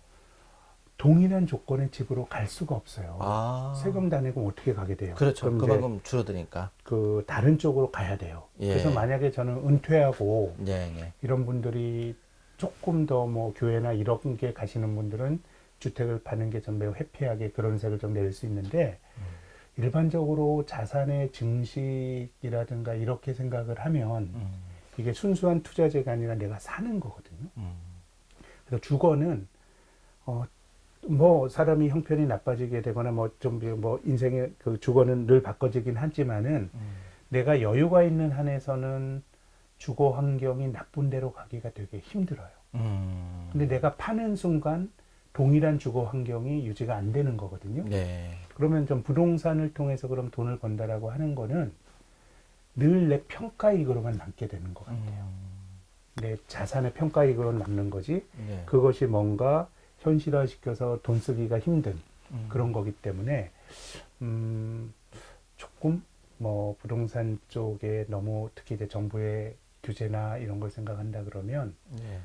그게 정말 내 자산을 좀 내가 컨트롤 가능한 정도의 자산의 증식이냐 아니면 자산이 늘어나지만 1주택자의 경우에 내가 그냥 그걸 깔고 가는 자산이냐라고 생각해 보면 ね 저는 그것이 그렇게 집값이 올라가는 것만큼 투자하기에 좋은 자산은 아니지 않은가라는 게 저의 주관적인 생각이고요. 네. 그렇게 보면 주식이 뭐 한국에서는 부동산이 장기적으로 좋았고 주식이 장기 성과가 안 좋았기 때문에 정체가 됐기 때문에 그렇지만은 속성으로 보면 저는 주식이 좋은 자산이라고 생각이 되고요. 네. 또 한 가지 부동산 불패 신화가 좀 과장돼 있다고 생각해요. 아. 앞서서 제가 올라갈 때는 아. 뭐 사람들이 낙관적이 되고 과거의 것이 결국은 조정이 있더라도 결국 올랐으니까 조정이 있었던 과정을 까먹는 건데 예. 과거 2012년, 13년 신문 검색해 보세요. 예. 그 강남에 있는 아파트 가격이 얼마나 떨어졌는지. 지금 잠실 같은 경우에 10억대였고 지금은 20억대지만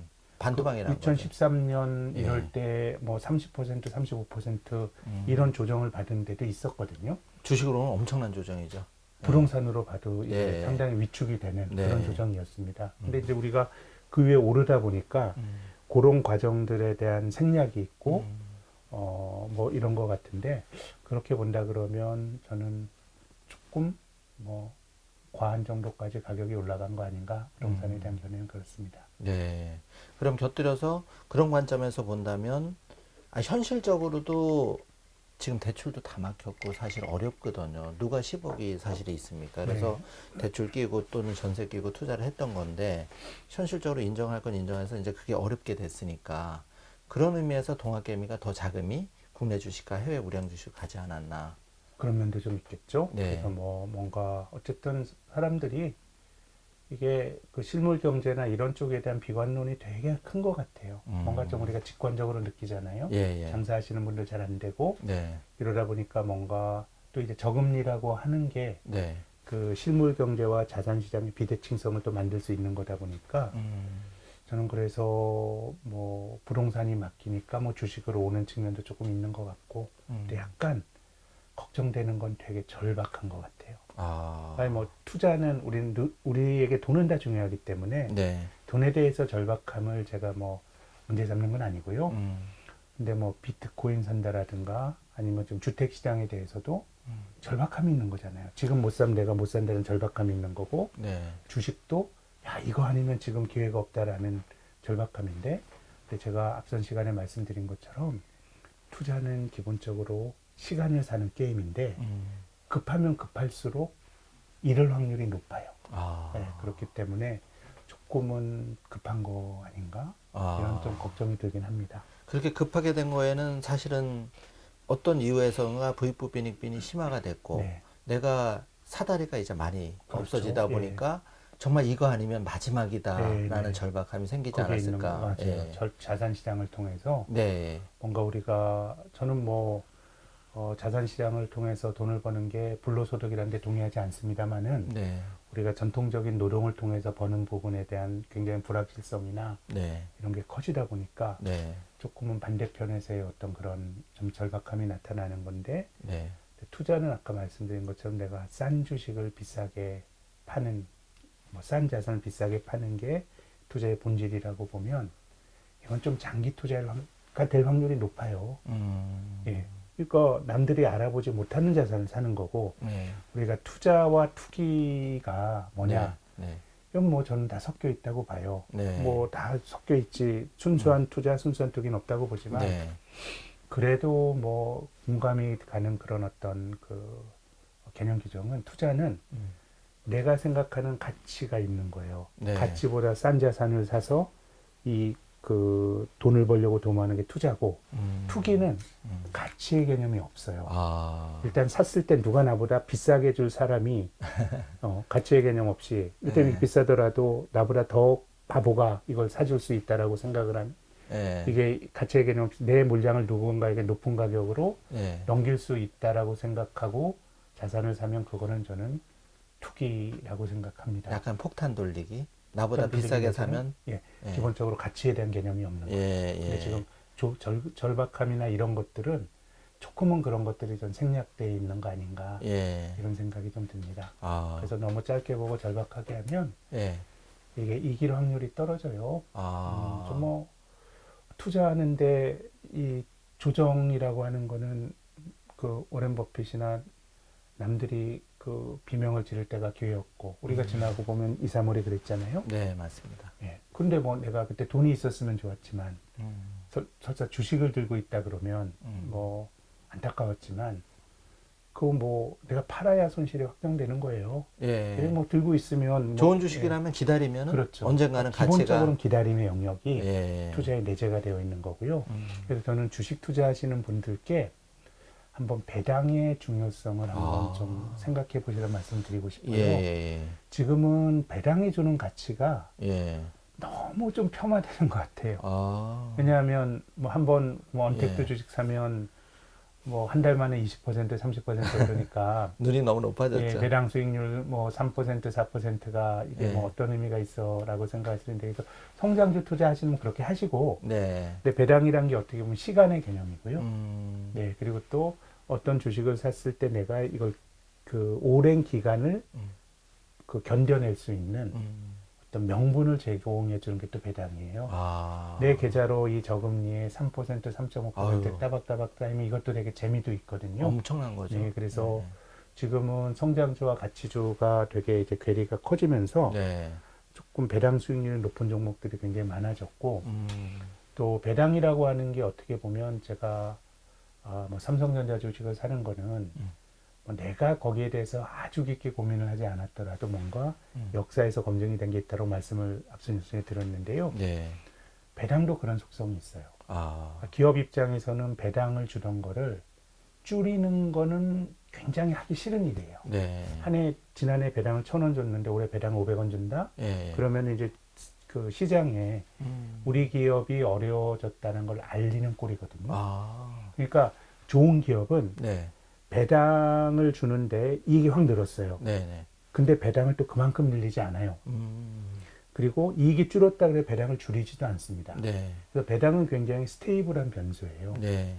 그래서 한 10년 정도 배당을 꾸준히 왔던 그 종목 풀을 한번 구성해 보는 거는 그 자체가 매우 지속 가능성이 높은 어떤 종목을 필터링하는 어떤 방법일 수도 있어요. 네. 과거를 통해서 미래를 네. 확률 높게 예측을 하는 거고요. 네. 지금 주가와 그리고 배당의 어떤 배당 수익률은 뭐 계산이 가능한 거니까 그래서 좀 자산의 일부는 뭐 그런 지금 배당주들에 대한 시장의 좀 폄훼가 디스카운트가 조금 심한 것 같습니다. 한 5년, 10년, 5년? 사실 배당을 받는다 그러면 뭐 당장 주식을 사고 팔고 이런 거보다 네. 5년 후 주가는 알 수가 없는 거거든요. 네. 예, 근데 지금은 한번 배당에 대해서 좀 깊게 한번 고민해 보시면 또 거기서 투자의 기회가 생길 거라고 생각합니다. 예, 좋은 말씀이시고 그러면 요약해서 지금 동학개미 투자자와 소위 부동산 갭 투자자 위너가 누가 될까요?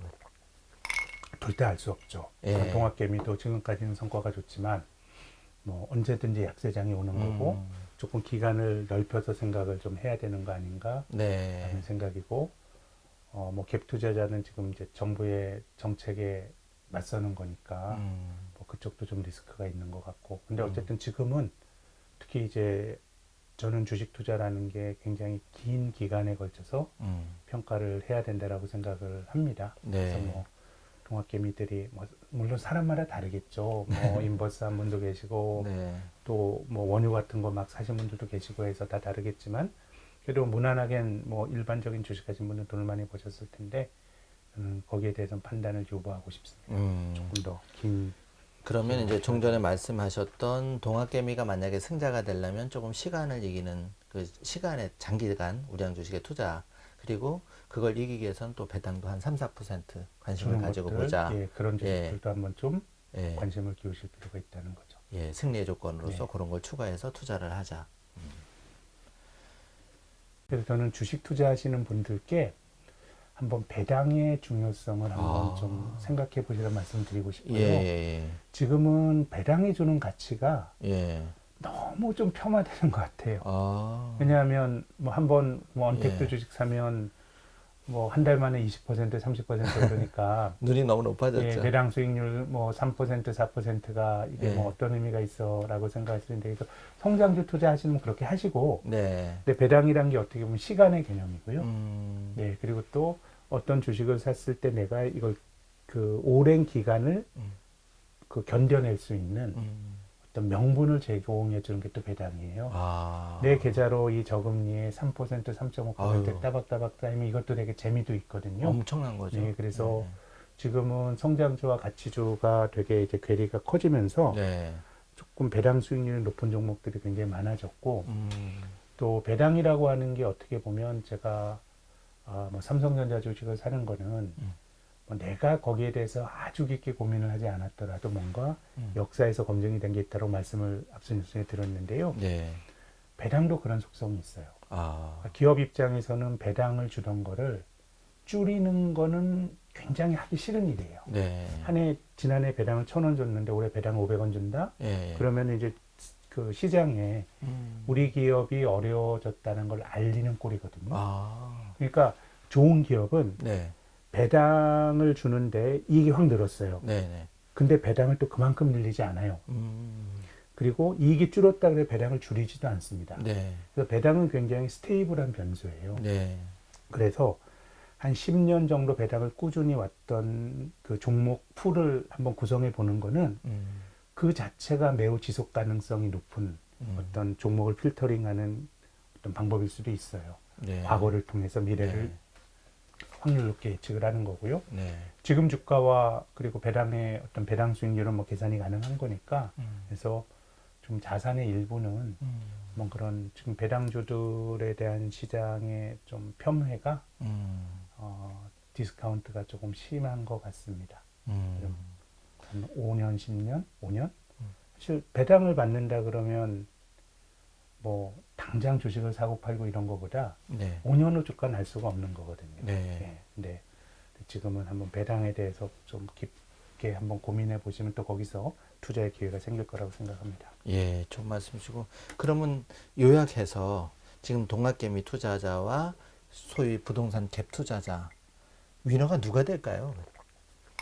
절대 알 수 없죠. 예. 동학개미도 지금까지는 성과가 좋지만 뭐 언제든지 약세장이 오는 거고 조금 기간을 넓혀서 생각을 좀 해야 되는 거 아닌가 네. 라는 생각이고 뭐 갭 투자자는 지금 이제 정부의 정책에 맞서는 거니까 뭐 그쪽도 좀 리스크가 있는 것 같고 근데 어쨌든 지금은 특히 이제 저는 주식 투자라는 게 굉장히 긴 기간에 걸쳐서 평가를 해야 된다라고 생각을 합니다. 네. 그래서 뭐 동학개미들이 뭐 물론 사람마다 다르겠죠. 뭐 인버스한 분도 계시고 네. 또 뭐 원유 같은 거 막 사신 분들도 계시고 해서 다 다르겠지만 그래도 무난하게 뭐 일반적인 주식 하신 분은 돈을 많이 버셨을 텐데 거기에 대해서는 판단을 유보하고 싶습니다.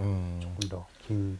그러면 이제 좀 전에 말씀하셨던 동학개미가 만약에 승자가 되려면 조금 시간을 이기는 그 시간의 장기간 우량 주식에 투자 그리고 그걸 이기기 위해서는 또 배당도 한 3, 4% 관심을 가지고 것들, 보자. 예, 그런 주식들도 한번 좀 예. 관심을 기울이실 필요가 있다는 거죠. 예, 승리의 조건으로서 네. 그런 걸 추가해서 투자를 하자. 그러면 이제 센터님 저희가 그 아까 이제 동학개미를 얘기를 나눴는데 결국 동학개미가 이기기 위해서는 동학개미 투자자들은 사실 결국은 슈퍼리치보다는 소자본이거든요. 50만 원 월에 100만 원 이렇게 투자하는 투자분들이 대부분인데 네. 이분들이 좀 이기기 위해서는 좀 좋은 종목 정말 앞으로 5년 10년 뒤에 갈 만한 주식을 결국은 배당도 주고 사야 될 텐데 소위 이제 그 저기 애널리스트로 또 리서치에 오래 계셨잖아요. 그래서 스타 펀드 매니저는 어떻게 그러면 그런 우량 주식을 발굴하는지 그동안에 이렇게 기업에 대해서 좀 잘 알아야 되고요. 네.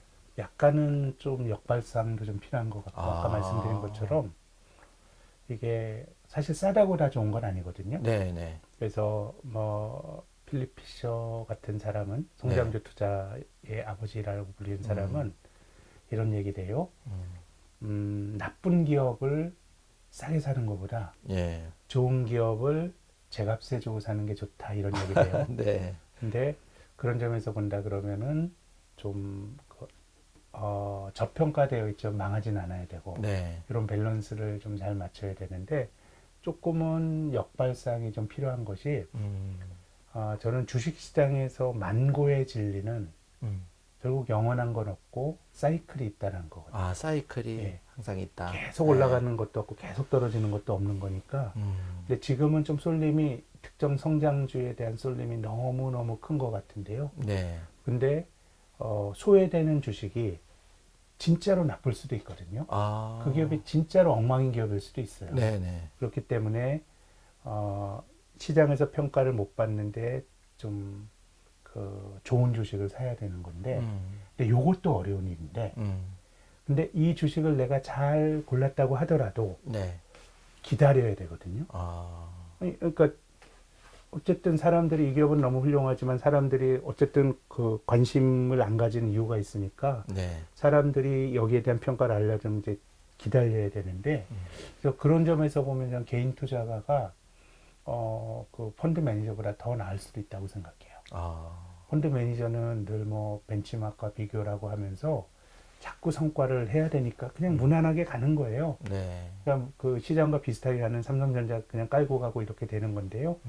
근데 내 돈 가지고 하게 되면 제 생각에는 통찰력이 있는 투자자는 지금 그런 어떤 그걸 업으로 하지만 그 업 자체에 많은 우리가 돈을 버는데 많은 제약이 있는 펀드 매니저보다 성과가 저는 더 좋을 수도 있다라고 생각해요. 아. 그래서 뭐 한마디로 말씀드리면 역발상인데 무조건 반대로 생각하게 되면 진짜 나쁜 거를 걸리게 되는 걸 수도 있기 때문에 예.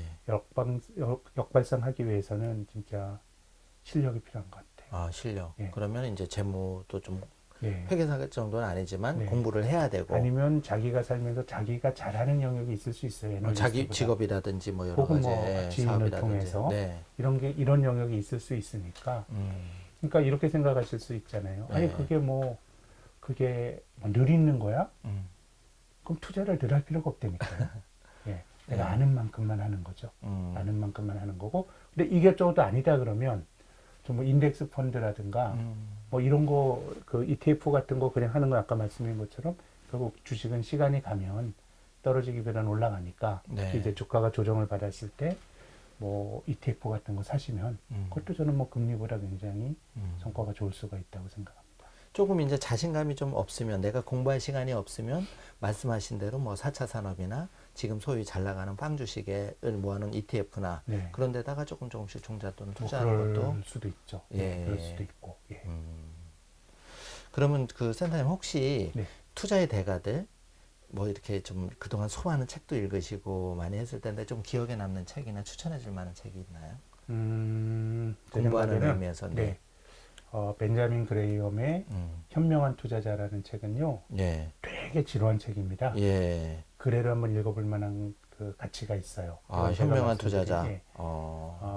최종판이 1971년도 그렇죠. 만들어졌는데요. 네네. 이 책은 네. 조금 안정적으로 투자하는 가치 투자자의 어떤 교본입니다. 아, 그래서 여기 있네요. 예, 현명한 투자자도 그 증권 분석도 있네요. 네, 종권 분석도 예. 있고 요게 이게 추천해 주신. 이게 예. 이제 그 직전판이고 네네. 새로운 판 그 번역이 된데 뭐 이 책도 훌륭한 번역인 것 예, 같고요. 예, 현명한 투자자와 예. 증권 분석이 아, 중권 분석. 주식 투자하는 사람 입장에서는 꼭 읽어봐야 된다. 그러니까 뭐 크리스찬은 다 성경 읽네. 저는 뭐 꽂아놓기에도 괜찮은 책인데 네. 아까 말씀드린 이거는 꼭 읽어보실 만한 책이고요. 네. 이분은 조금 내가 아는 만큼만 하고 네, 내가 네. 측정할 수 있는 것만 하자라는 철학이 벤자민 그레이엄의 철학인데요. 음. 이렇게 하다 보면은 이게 미래에 대해 과거는 굉장히 확실하고 미래는 불확실하거든요. 네. 미래는 불확실하기 때문에 이 책은 굉장히 과거 지향적이에요. 책은 과거 지향적이에요. 예, 왜냐하면 예. 확실한 가치를 찾다 보면 그렇죠. 뭐 과거는 확실한 거니까 예. 여기 많은 가점을 두는 겁니다. 예. 근데 저는 이 과거를 폄하해서는 안 된다고 보는 게요. 예. 뭐 증권 분석이라든가 주식 분석이라든가 아니면 일반적인 거에서 차트를 그리잖아요. 예. 차트라고 하는 거는 횡축이 시간이에요, 시간. 네. 그럼 이게 과거를 왜 봐요? 그냥 과거의 추세가 네. 추세를 보면서 이제 판단을 내리는 거예요, 미래로. 네. 그렇기 네. 때문에 이 과거에 뭐 너무 그 경도되는 것도 비판받을 소지가 있습니다만은 네. 아주 확실한 가치를 찾는 사람 입장에서 굉장히 과거 지향적일 수밖에 없기 때문에 네. 그런 점에서 그런 시각을 대표하는 현명한 투자자를 권해드리고 싶고 네. 벤자민 그레이엄이 이제 증권 분석과 현명한 투자자가 네. 벤자민 그레이엄의 그 두 책인데 저 증권 분석도 저쪽에 있네요. 근데 증권 분석은 네. 대학 교재예요. 아, 이게 증권 분석은 예, 네. 벤자민 그레이엄이 네. 콜롬비아의 이제 MBA 교수였죠. 워렌 버핏이 그 수학을 했고요. 네. 근데 대학 교재고 현명한 투자자는 조금 더 말랑말랑하게 쓴 대중서예요. 물론 네. 이제 지루합니다. 네. 그래서 이제 과거 지향적인 확실한 가치 이런 관점에서 보면 벤자민 그레이엄의 책을 권해드리고 싶고 네. 반대편에서 성장주 투자의 아버지라고 불리는 사람이 필립 피셔라는 사람이 예, 있습니다. 예. 이 사람이 쓴 보수적인 투자자는 마음이 편하다. 아, 이 책은 조금 개념이 좀 달라요. 예. 성장 가치에 초점을 맞춘 책인데요. 예. 그래서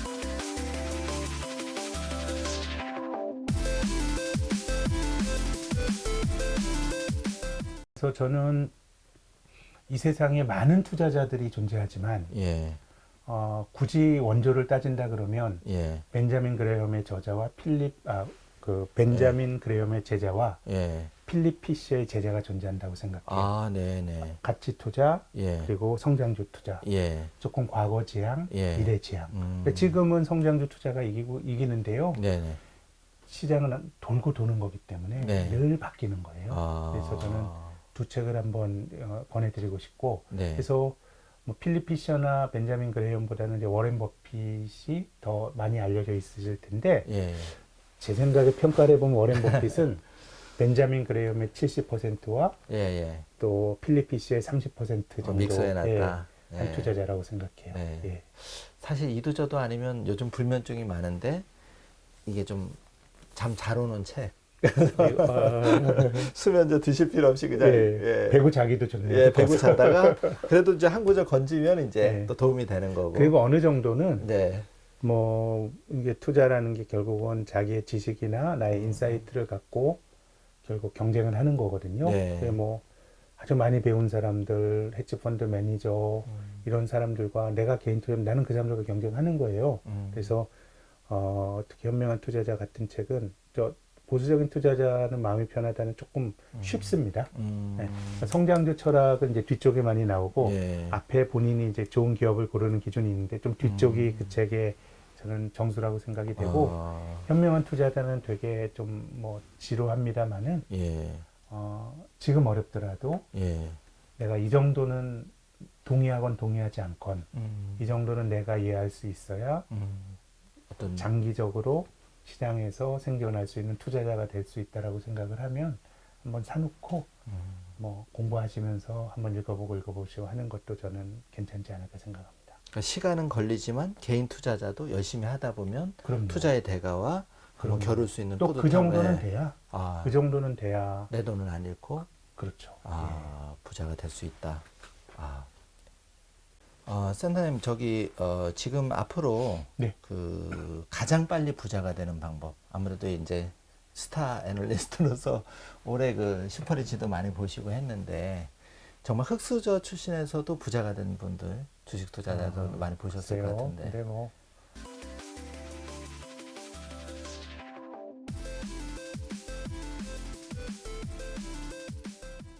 빨리 되기가 예. 잘 모르겠어요. 어차피 부자라고 하는 게 다 뭐 관점도 다르고 네. 다만 우리 경제적으로 네. 여유 있게 살려고 하는 게 우리의 이제 목적이지 네. 이 돈이라고 하는 게 지탱 못할 정도로 많은 경우는 이게 우리가 일반적으로 지향해야 될 목표는 아닌 것 같아요. 네. 그렇게 본다 그러면 뭐 빨리 되는 게 뭐가 중요한가 이런 생각도 들어요. 네. 그러니까 투자라고 하는 게 저는 계속 길게 해야 된다라고 생각을 하면 네. 오히려 조금 한방 우리가 뭐 저는 골프 안 칩니다만은 네. 야구 선수들이 어깨에 힘을 빼야 된다라고 얘기를 해요. 네. 뭐 그래야 뭐 안타 치려고 하다 홈런도 치고 이런 네, 거라 예. 그러면 글쎄 빨리보다는 내가 지속적으로 할 수 있는 확률 높은 어떤 그런 투자의 방법이나 이런 노하우를 네. 주식뿐만 아니라 뭐 우리가 경제적 모든 의사결정이 투자거든요. 네. 이제 그런 나의 좀 루틴을 좀 만들어 나가는 게 중요하지 않을까 싶고요. 네. 제가 뭐 부자가 아니기 때문에 또 이런 말씀을 겸손한 말씀. 예. 네. 그러면은 사실은 이제 뭐 굉장히 살림살이가 팍팍해지고 어려워지면서 월 사실 50만 원, 100만 원 저축하기가 어려운 네. 시점인데 물론 부동산도 하나의 투자 전통적으로 많이 좋은 추억을 가지고 있지만 요런 관점에서는 아마 네. 그 주식을 좀 주식이나 예, 좀 투자하셔야 돼요. 예. 왜냐하면 은행에 계십니다만은 선생님께서 앞으로 저금리는 네. 상당 기간 지속이 될 확률이 굉장히 높은데요. 아, 특히 경제 펀더멘탈보다 네. 금리가 인위적으로 낮게 유지가 될 확률이 되게 높아요. 네. 지금 2008년 금융위기 이후로도 그랬고 네. 이번에 코로나 팬데믹 이후로 네. 대부분의 경제에서 정부의 부채가 많이 늘어났어요. 아. 대부분의 선진국은 정부가 그 나라 경제의 최대 채무자입니다. 아. 그럼 여기서 이자율이 높아져 버리면 네. 국민들에게 세금 받아서 채권자에게 많은 재정을 소유해야 되니까 지금 미국의 10년짜리 금리가 0.6%거든요. 아, 네. 근데 장기적으로 보면 금리라고 하는 거는 이제 성장률에 수렴하는데 네. 뭐 올해 마이너스 성장한다고 하더라도 미국이 장기적으로 1% 성장 못하는 경제 아니거든요. 네. 일본은 금리가 마이너스입니다. 음. 다 정부 부채가 많은 나라는 중앙은행의 양적 완화나 이런 걸 통해서 금리를 인위적으로 더 낮게 유지를 하고요. 2차 대전 직후에 미국이 전쟁을 치르면서 국가 부채가 많을 때도 실물 경제 펀더멘털보다 낮은 금리가 유지가 됐거든요. 낮은 네. 금리는 예금하는 사람들의 부를 국가가 착취하는 겁니다. 아. 지금 우리나라 가계 소득이 잘 안 늘어나는 주된 이유가 두 가지예요. 예. 뭐 임금 소득 이런 거라기보다 자영업자 장사가 안 돼서 하나고 네. 하나는 이자 소득이 줄어서 그래요. 금리가 아. 떨어지면서.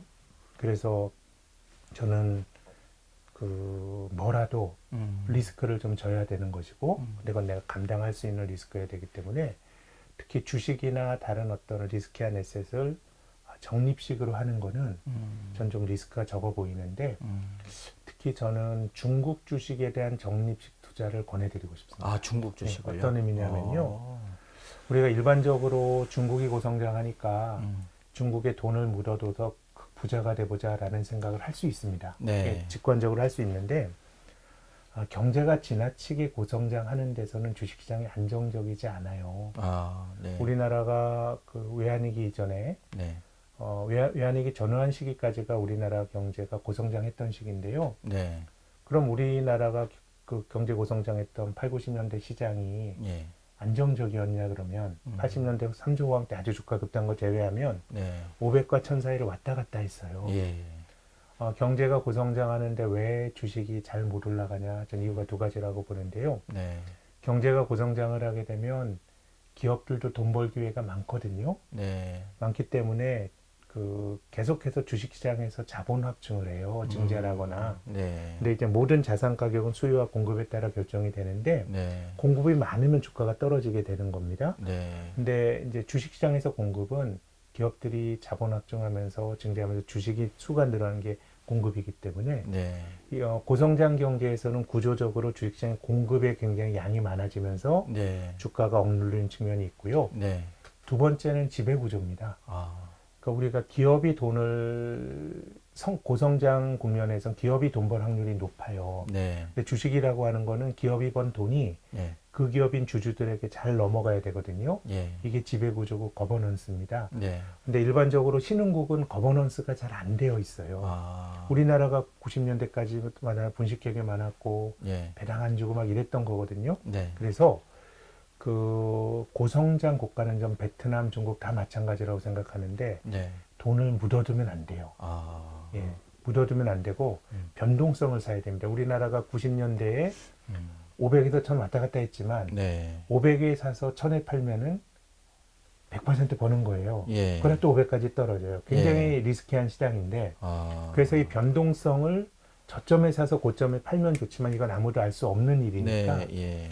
적립식으로 하면 예. 우리나라 90년대에 내가 쉬지 않고 투자했다고 생각하면 예. 500천 왔다 갔다 하니까 평균은 750 되겠죠? 예. 그럼 750에서 1000에 팔게 되면 예. 한 3년에 한 번씩은 1000 갔거든요. 네. 그럼 30% 이상 버는 거거든요. 그래서 저는 중국도 7월 달에 많이 올랐습니다만은 우리나라의 90년대처럼 네. 주가가 굉장히 높은 변동성을 갖고 움직이지 네. 추세적으로 올라가는 시장은 아니라고 봅니다. 네. 최근 10년 동안에 전 세계에서 가장 고성장한 나라가 중국입니다. 아. 미국은 한 2% 성장하는데 중국은 그래도 한 6% 성장한 거 아니에요? 그렇죠. 네. 근데 중국 주식은 2007년도에 6천에서 상해 지수가 지금 3,300 하는 거 아닙니까? 네. 그러니까 성장한다고 주가가 그걸 반영하는 거 아닙니다. 아, 네. 그래서 저는 중국 주식에 주목하는 이유는 적립식으로 꾸준히 사서 주가가 올라갈 때 돈을 벌자가 아니고요. 네. 나쁠 때도 하다 보면 중국은 변동성이 되게 큽니다. 아. 한국은 적립식 투자가 추세적으로 주가가 오르지도 못했고 네. 또 변동성도 적기 때문에 기회가 없는데 예. 중국은 1년 반에 한 번 정도는 주가가 튀면서 기회가 있는 것 같아요. 네, 네. 그래서 저는 신흥국의 변동성이 높은 시장에 대한 적립식 투자 좋아 보이고요. 예. 브라질 채권 같은 경우도 한국의 중산층 분들이 높은 이자 보고 들어가셨다가 해알화가 망가지면서 손해를 많이 보셨는데 네. 신흥국 채권도 저는 적립식으로 권해드리고 싶어요. 아. 환율은 우리가 알 수는 없어요. 네. 다만 이제 환율도 수렴이에요. 예, 예. 주가는 계속 올라갈 수 있지만 네. 환율은 약해졌다가 상황이 좋아지면 개선이 되는 건데 예. 그래서 우리가 통화 가치가 쌀 때 들어가서 예. 통화 가치가 절상될 때 벌면 좋지만 예. 그건 모른다고 치자고요.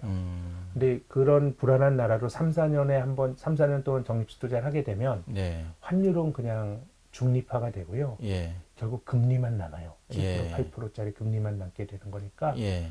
저는 50만 원, 100만 원 이런 거는요.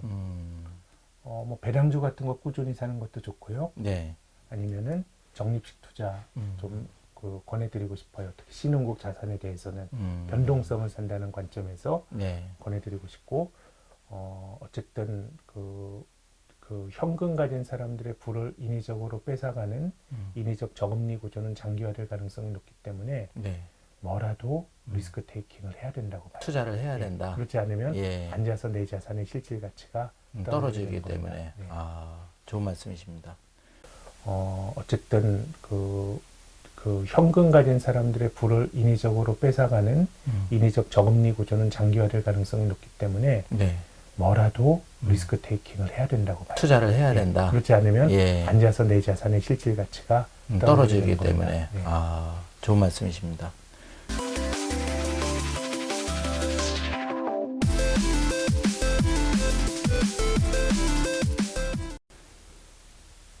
선생님 말씀이 나왔으니까 네. 이제 환율에 대해서도 관심이 많잖아요. 달러하고 네. 그런 이머징 쪽의 헤아라라든지 환율에 관심이 많은데 앞으로 환율 전망을 좀 어떻게 보시는지 또 투자에서 어느 정도 비중으로 가져가야 되는지 여쭤보고 싶거든요. 근데 환율 저는 좀 비슷하게 좀 금이 좀 좋아 보이는데요. 금이 좀 네. 많이 올랐죠. 네, 금이 네. 많이 올랐는데 저도 이제 좀 자산 배분이 필요한 자산가 분들께는 예. 달러를 좀 가져 계십시오라는 조언을 드렸거든요. 네. 달러는 환 자체로 보더라도 우리나라와 같은 이런 주변부 통화국은 환 자체가 한국만 하더라도 뭐 브라질이라든가 네. 터키라든가 이런 경상수지 적자국보다는 환율이 훨씬 안정적인데 네. 그래도 달러를 제외한 엔과 유로를 제한 주변부 통화는 네. 1년 반, 2년에 한 번씩 확 달러에 대해서 약해집니다. 네. 우리 경제가 문제에서 그럴수록 그렇지만 신흥국이 불안할 때 같이 약해지고 네. 그렇기 때문에 달러를 가지고 있게 되면 음. 통화 다변화 차원에서 그냥 좀 괜찮을 것 같습니다 말씀을 드렸는데 네. 그런 점에서 보면 저는 달러보다 금이 더 낫다고 봅니다. 아, 지금은 금이. 예, 왜냐하면 장기적으로 보면 근본이제 시절에는 금 1온스당 달러가 20달러 고정을 했던 게 20세기 초고 네. 1946년부터 1971년도까지는 예. 고정환율 시대에는 네. 금 1온스당 35달러였어요. 네. 근데 그게 지금 2,000불이 된 거예요. 네. 달러보다 금이 40년 동안 계속 강했던 거예요. 네. 근데 금은 안전자산 아닙니다. 네. 변동성이 크니까. 아, 이건 금이 오히려. 금은 뭐 안전자산은 네. 원금의 보장이 확정적으로 이루어져야 안전자산이에요. 아. 그 대신에 기대주익도 낮고. 네네. 근데 금은 금 떨어지면 20-30% 떨어지는데 이게 어떻게 안전자산이 그렇죠. 됐어요? 네. 그냥 투자 자산인데 예. 관념적으로 커런시 통화를 대신할 수 있는 자산인데 미국 돈이 너무 많이 풀렸는데 전 요즘 환율 움직임을 보면 뭔가 무질서가 느껴져요. 왜냐하면 최근 들어서 달러가 약합니다. 네. 유로에 대해서도 약하고 엔에 대해서도 약합니다. 근데 유로와 엔은 조금 네. 속성이 달라요. 네. 엔은 안전자산의 속성이 강합니다. 일본이 전 세계에서 최대 채권국이니까. 네. 그래서 세상이 어수선해질 때 엔은 강해지고 유럽은 여러 가지 많은 나라들의 집합체이기 때문에 결속력이 약해서 네. 세상이 어수선해지면은 유로는 약해집니다. 근데 지금은 그 다른 속성을 가진 나라가 전부 다 네. 달러에 대해서 강해요. 예. 그러면 포괄적으로 아니 미국이 돈 많이 풀고 했으니까 미국 돈에 대한 그 어떤 가치가 떨어지는구나라고 생각하면 편하지만 네. 그렇게 보기에는 또 신흥국 통화가 달러에 대해서 강하지 않아요. 그러니까 지금 뭔가 저는 돈을 많이 푼 가운데서 약간의 아노미가 발생하고 있는데 네. 그런 거라 그러면 저는 금 같은 경우는 달러를 조금 대체할 수 있는 성격이 있고 네. 네. 그리고 전통적으로 가치 투자자들은 금을 사지 않았어요. 아. 왜냐하면 금은 가치 평가하기 힘들어요. 네. 제가 계속해서 어떤 가치를 측정을 해야 된다고 말씀드린 금이 뭐 성장을 네. 반영하는 것도 아니고 그렇죠. 이자나 배당도 안 주는 그냥 네. 광석 덩어리입니다. 그래서 워렌 버핏 같은 사람은 네. 결함이 많은 자산이라고 금을 얘기했는데 네. 근데 앞서서 고객들이 달러로 가지고 계시다 그러면 네. 그냥 달러 1달러짜리를 침대에 숨겨두시는 게 아니고 달러로 네. 표시된 이자가 나오는 자산 가지고 계시는 거거든요. 그렇죠. 근데 지금 금리가 거의 제로나 네. 마이너스로 수렴하고 있어요. 네. 그래서 금이 가진 가치를 평가하기 힘들다라고 하는 금이 가진 자산으로서의 핸디캡이 개선된 건 아닌데 예. 전통적인 통화의 크레딧이 많이 약해지고 있어요. 그래서 저는 금을 좀 권해드리고 싶고 또 아주 장기적으로 인플레이션이 생길지 안 생길지 모르겠습니다. 인플레이션이 생길 때 금은 인플레 해지기는 같이 올라가는데 네. 저는 짧게는 인플레가 생길 수도 있다고 봐요. 아. 왜냐하면 돈을 너무 많이 풀었고 예. 또 코로나가 어느 정도 진정이 된다면 경제가 어쨌든 기저효과로 반등하게 되거든요. 예. 예. 그래서 그 2008년 금융위기 이후에 10여 년을 보면 예. 전 세계에서 인플레가 안 생겼죠. 아. 인플레를 만들고 싶었지만 네. 안 생겼지만 예. 그 기간에서도 금융위기 직후인 2010년, 11년에 인플레가 생겼습니다. 그게 다 기저효과 때문이거든요. 네. 그때 2011년에 22는 심지어는 금리까지 올렸어요. 아. 긴축까지 하고. 네. 그렇게 본다 그러면 저는 장기적으로 인플레가 생길지 모르겠지만 짧게는 인플레가 생길 수도 있다고 보는 쪽입니다. 네. 그래서 금이 지금 2,000불 같지만 그 이전 고점이 1,800불인데 그게 예. 2011년에 국지적 인플레가 생길 때 예. 1,800불 갔던 거거든요. 네. 그래서 장기적으로는 통화 가치가 굉장히 좀 무질서하고 일드가 안 나오기 때문에 예. 예전에 달러를 사던 포션을 금으로 저는 바꿔도 되는 거 아닌가라는 생각을 장기적으로 갖고 있고 한 1, 2년 정도 보더라도 예. 길게는 모르겠지만 인플레라든가 이런 환경이 왔는데 금이 또 좋을 수 있고요. 네. 또 금이 가진 또 다른 속성은요. 예. 속성이라기보다 규모가 작아요. 금의 전체 시장 시가총액은 지금 한 13조 달러밖에 안 되는데 네네. 주식, 기축통화국인 예. 미국, 유럽, 일본 시총 합치면 61조 달러가 되고요. 예. 그 나라 통화의 규모는 음.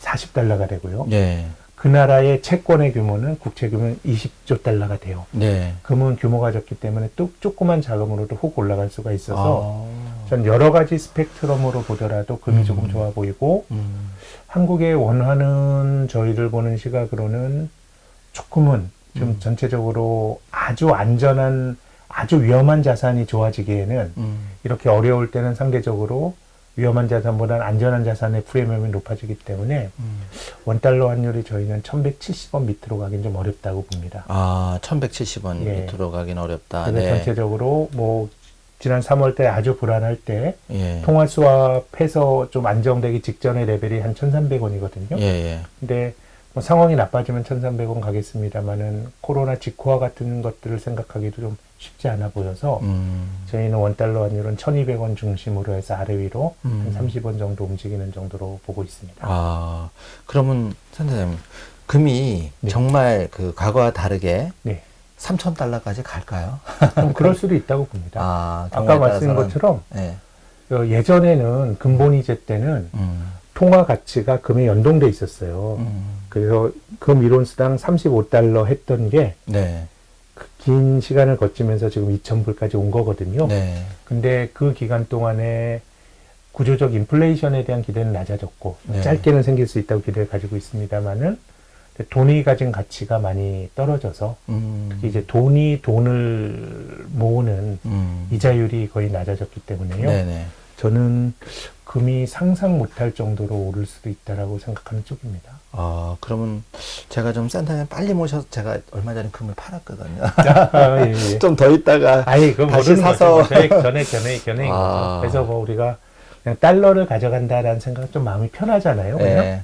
그러면 금이 네. 전망이 좀 좋아 보이고 3,000달러까지 조심스럽게 갈 수도 있다. 시점은 불확실하지만. 네. 그리고 달러는 어쨌든 우리는 조금 보유하면서 약간은 예, 일정 부분을 오히려 가져갈. 그런 관점에서 그냥 네. 달러를 가져가는 그 포션에서 네. 일부를 금으로 한번, 포함해서 예, 이렇게 하는 가져가는 것도. 건 어떨까 싶습니다. 또 좋은 말씀이십니다. 상황이 나빠지면 1,300원 가겠습니다만은 코로나 직후와 같은 것들을 생각하기도 좀 쉽지 않아 보여서 저희는 원달러 환율은 1,200원 중심으로 해서 아래 위로 한 30원 정도 움직이는 정도로 보고 있습니다. 그러면 선생님, 금이 네. 정말 그 과거와 다르게 네. 3,000달러까지 갈까요? 좀 그럴 수도 있다고 봅니다. 경우에 아까 말씀드린 따라서는. 것처럼 네. 예전에는 근본이제 때는 통화 가치가 금에 연동돼 있었어요. 그래서 금 1온스당 35달러 했던 게 네.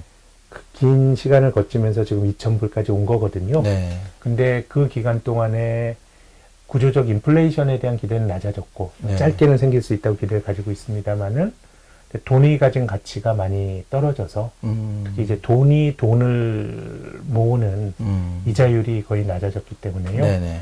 저는 금이 상상 못할 정도로 오를 수도 있다라고 생각하는 쪽입니다. 그러면 제가 좀 센터에 빨리 모셔서 제가 얼마 전에 금을 팔았거든요. 예, 예. 좀 더 있다가 아니, 그럼 다시 모르는 사서. 거죠. 견해인 아. 거죠. 그래서 뭐 우리가 그냥 달러를 가져간다라는 생각 좀 마음이 편하잖아요. 그냥? 네.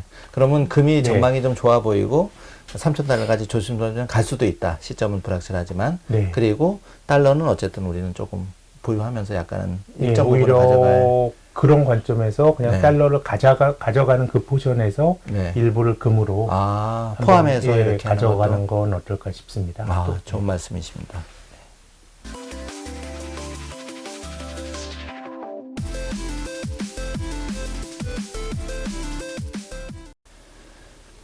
센터님, 네. 지금 테슬라가 네. 3월 달에 막 한 주당 600달러 막 그때까지 떨어지다가 지금 1,500, 1,700달러까지 갔는데, 네. 저도 깜짝 놀란 게 지금 현대차 시총을 다 뛰어넘고 그럼요. 1위가 됐잖아요. 예, 커졌죠. 그래서 한간에는 테슬라 한 주가 뭐 15,000달러 갈 거다. 좀 어떻게 보시는지.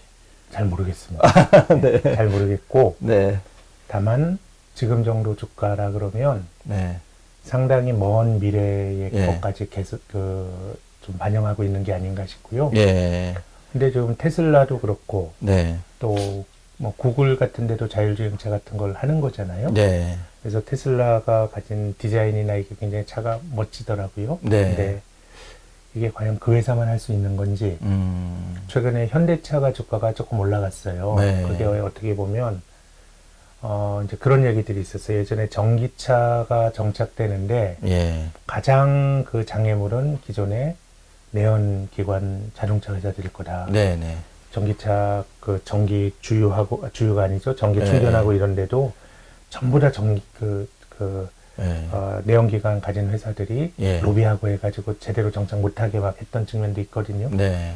근데 이제 그들이 패러다임이 코로나 이후로 바뀌면서 네. 우리도 이거 해야 된다라고 생각을 하면 이게 테슬라가 가진 그런 어떤 그 입지가 계속 지속이 될 거냐라고 생각을 해보면은 네. 뭐 저는 지금은 뭐 안 된다가 아닌데 여러 가지 앞으로의 기회와 또 다른 다운사이드 리스크가 같이 공존하는 국면까지 갔다라고 보는 쪽입니다. 그럼 어떻게 보면 이런 쪽을 그냥 내 아이를 부자까지는 아니더라도 좀 경제 독립을 시켜주고 싶다면 네. 그런 부모님이나 아빠 엄마라면 테슬라 주식을 사줄 수 있으면 제일 좋고. 그런 거라기보다 네. 불확실성이 진짜 크고요. 굉장히 크다. 그런 거는 제 생각엔 배당이 제일 좋은 것 같은데요. 배당을 좀 이렇게 네. 자녀들한테 50, 100만 원이라 그러니까 해주고 예. 배당을 따박따박 하면서 복리나 배당 재투자, 그러니까 주식의 장기 투자에서 돈을 벌 수 있다라고 하는 거는 네. 테슬라나 구글처럼 당대에 잘 나가는 주식을 사가지고 잘 팔고 이게 아니고요. 그냥 그 배당의 재투자라고 하는 복리 효과 이런 것들이 기본인 것 같아요. 네. 그걸 기본으로 깔고 예. 나머지는 우리가 좀 계측하기 힘들지만은 성장성에 대한 기대가 반영이 되는. 그러니까 세상에 공짜가 없어요. 예. 그렇게 급등하는 주식은 예. 뭔가 하이 리스크, 하이 리턴이라고 생각하셔야 돼요. 아. 계측하기 힘든 기대감을 가지고 움직이는 거는 그 꿈이 강렬한 것만큼이나 또 한번 삐끗했을 때 여러 가지 좋은 것에 대한 기대도 같이 반영이 되어 있기 때문에요.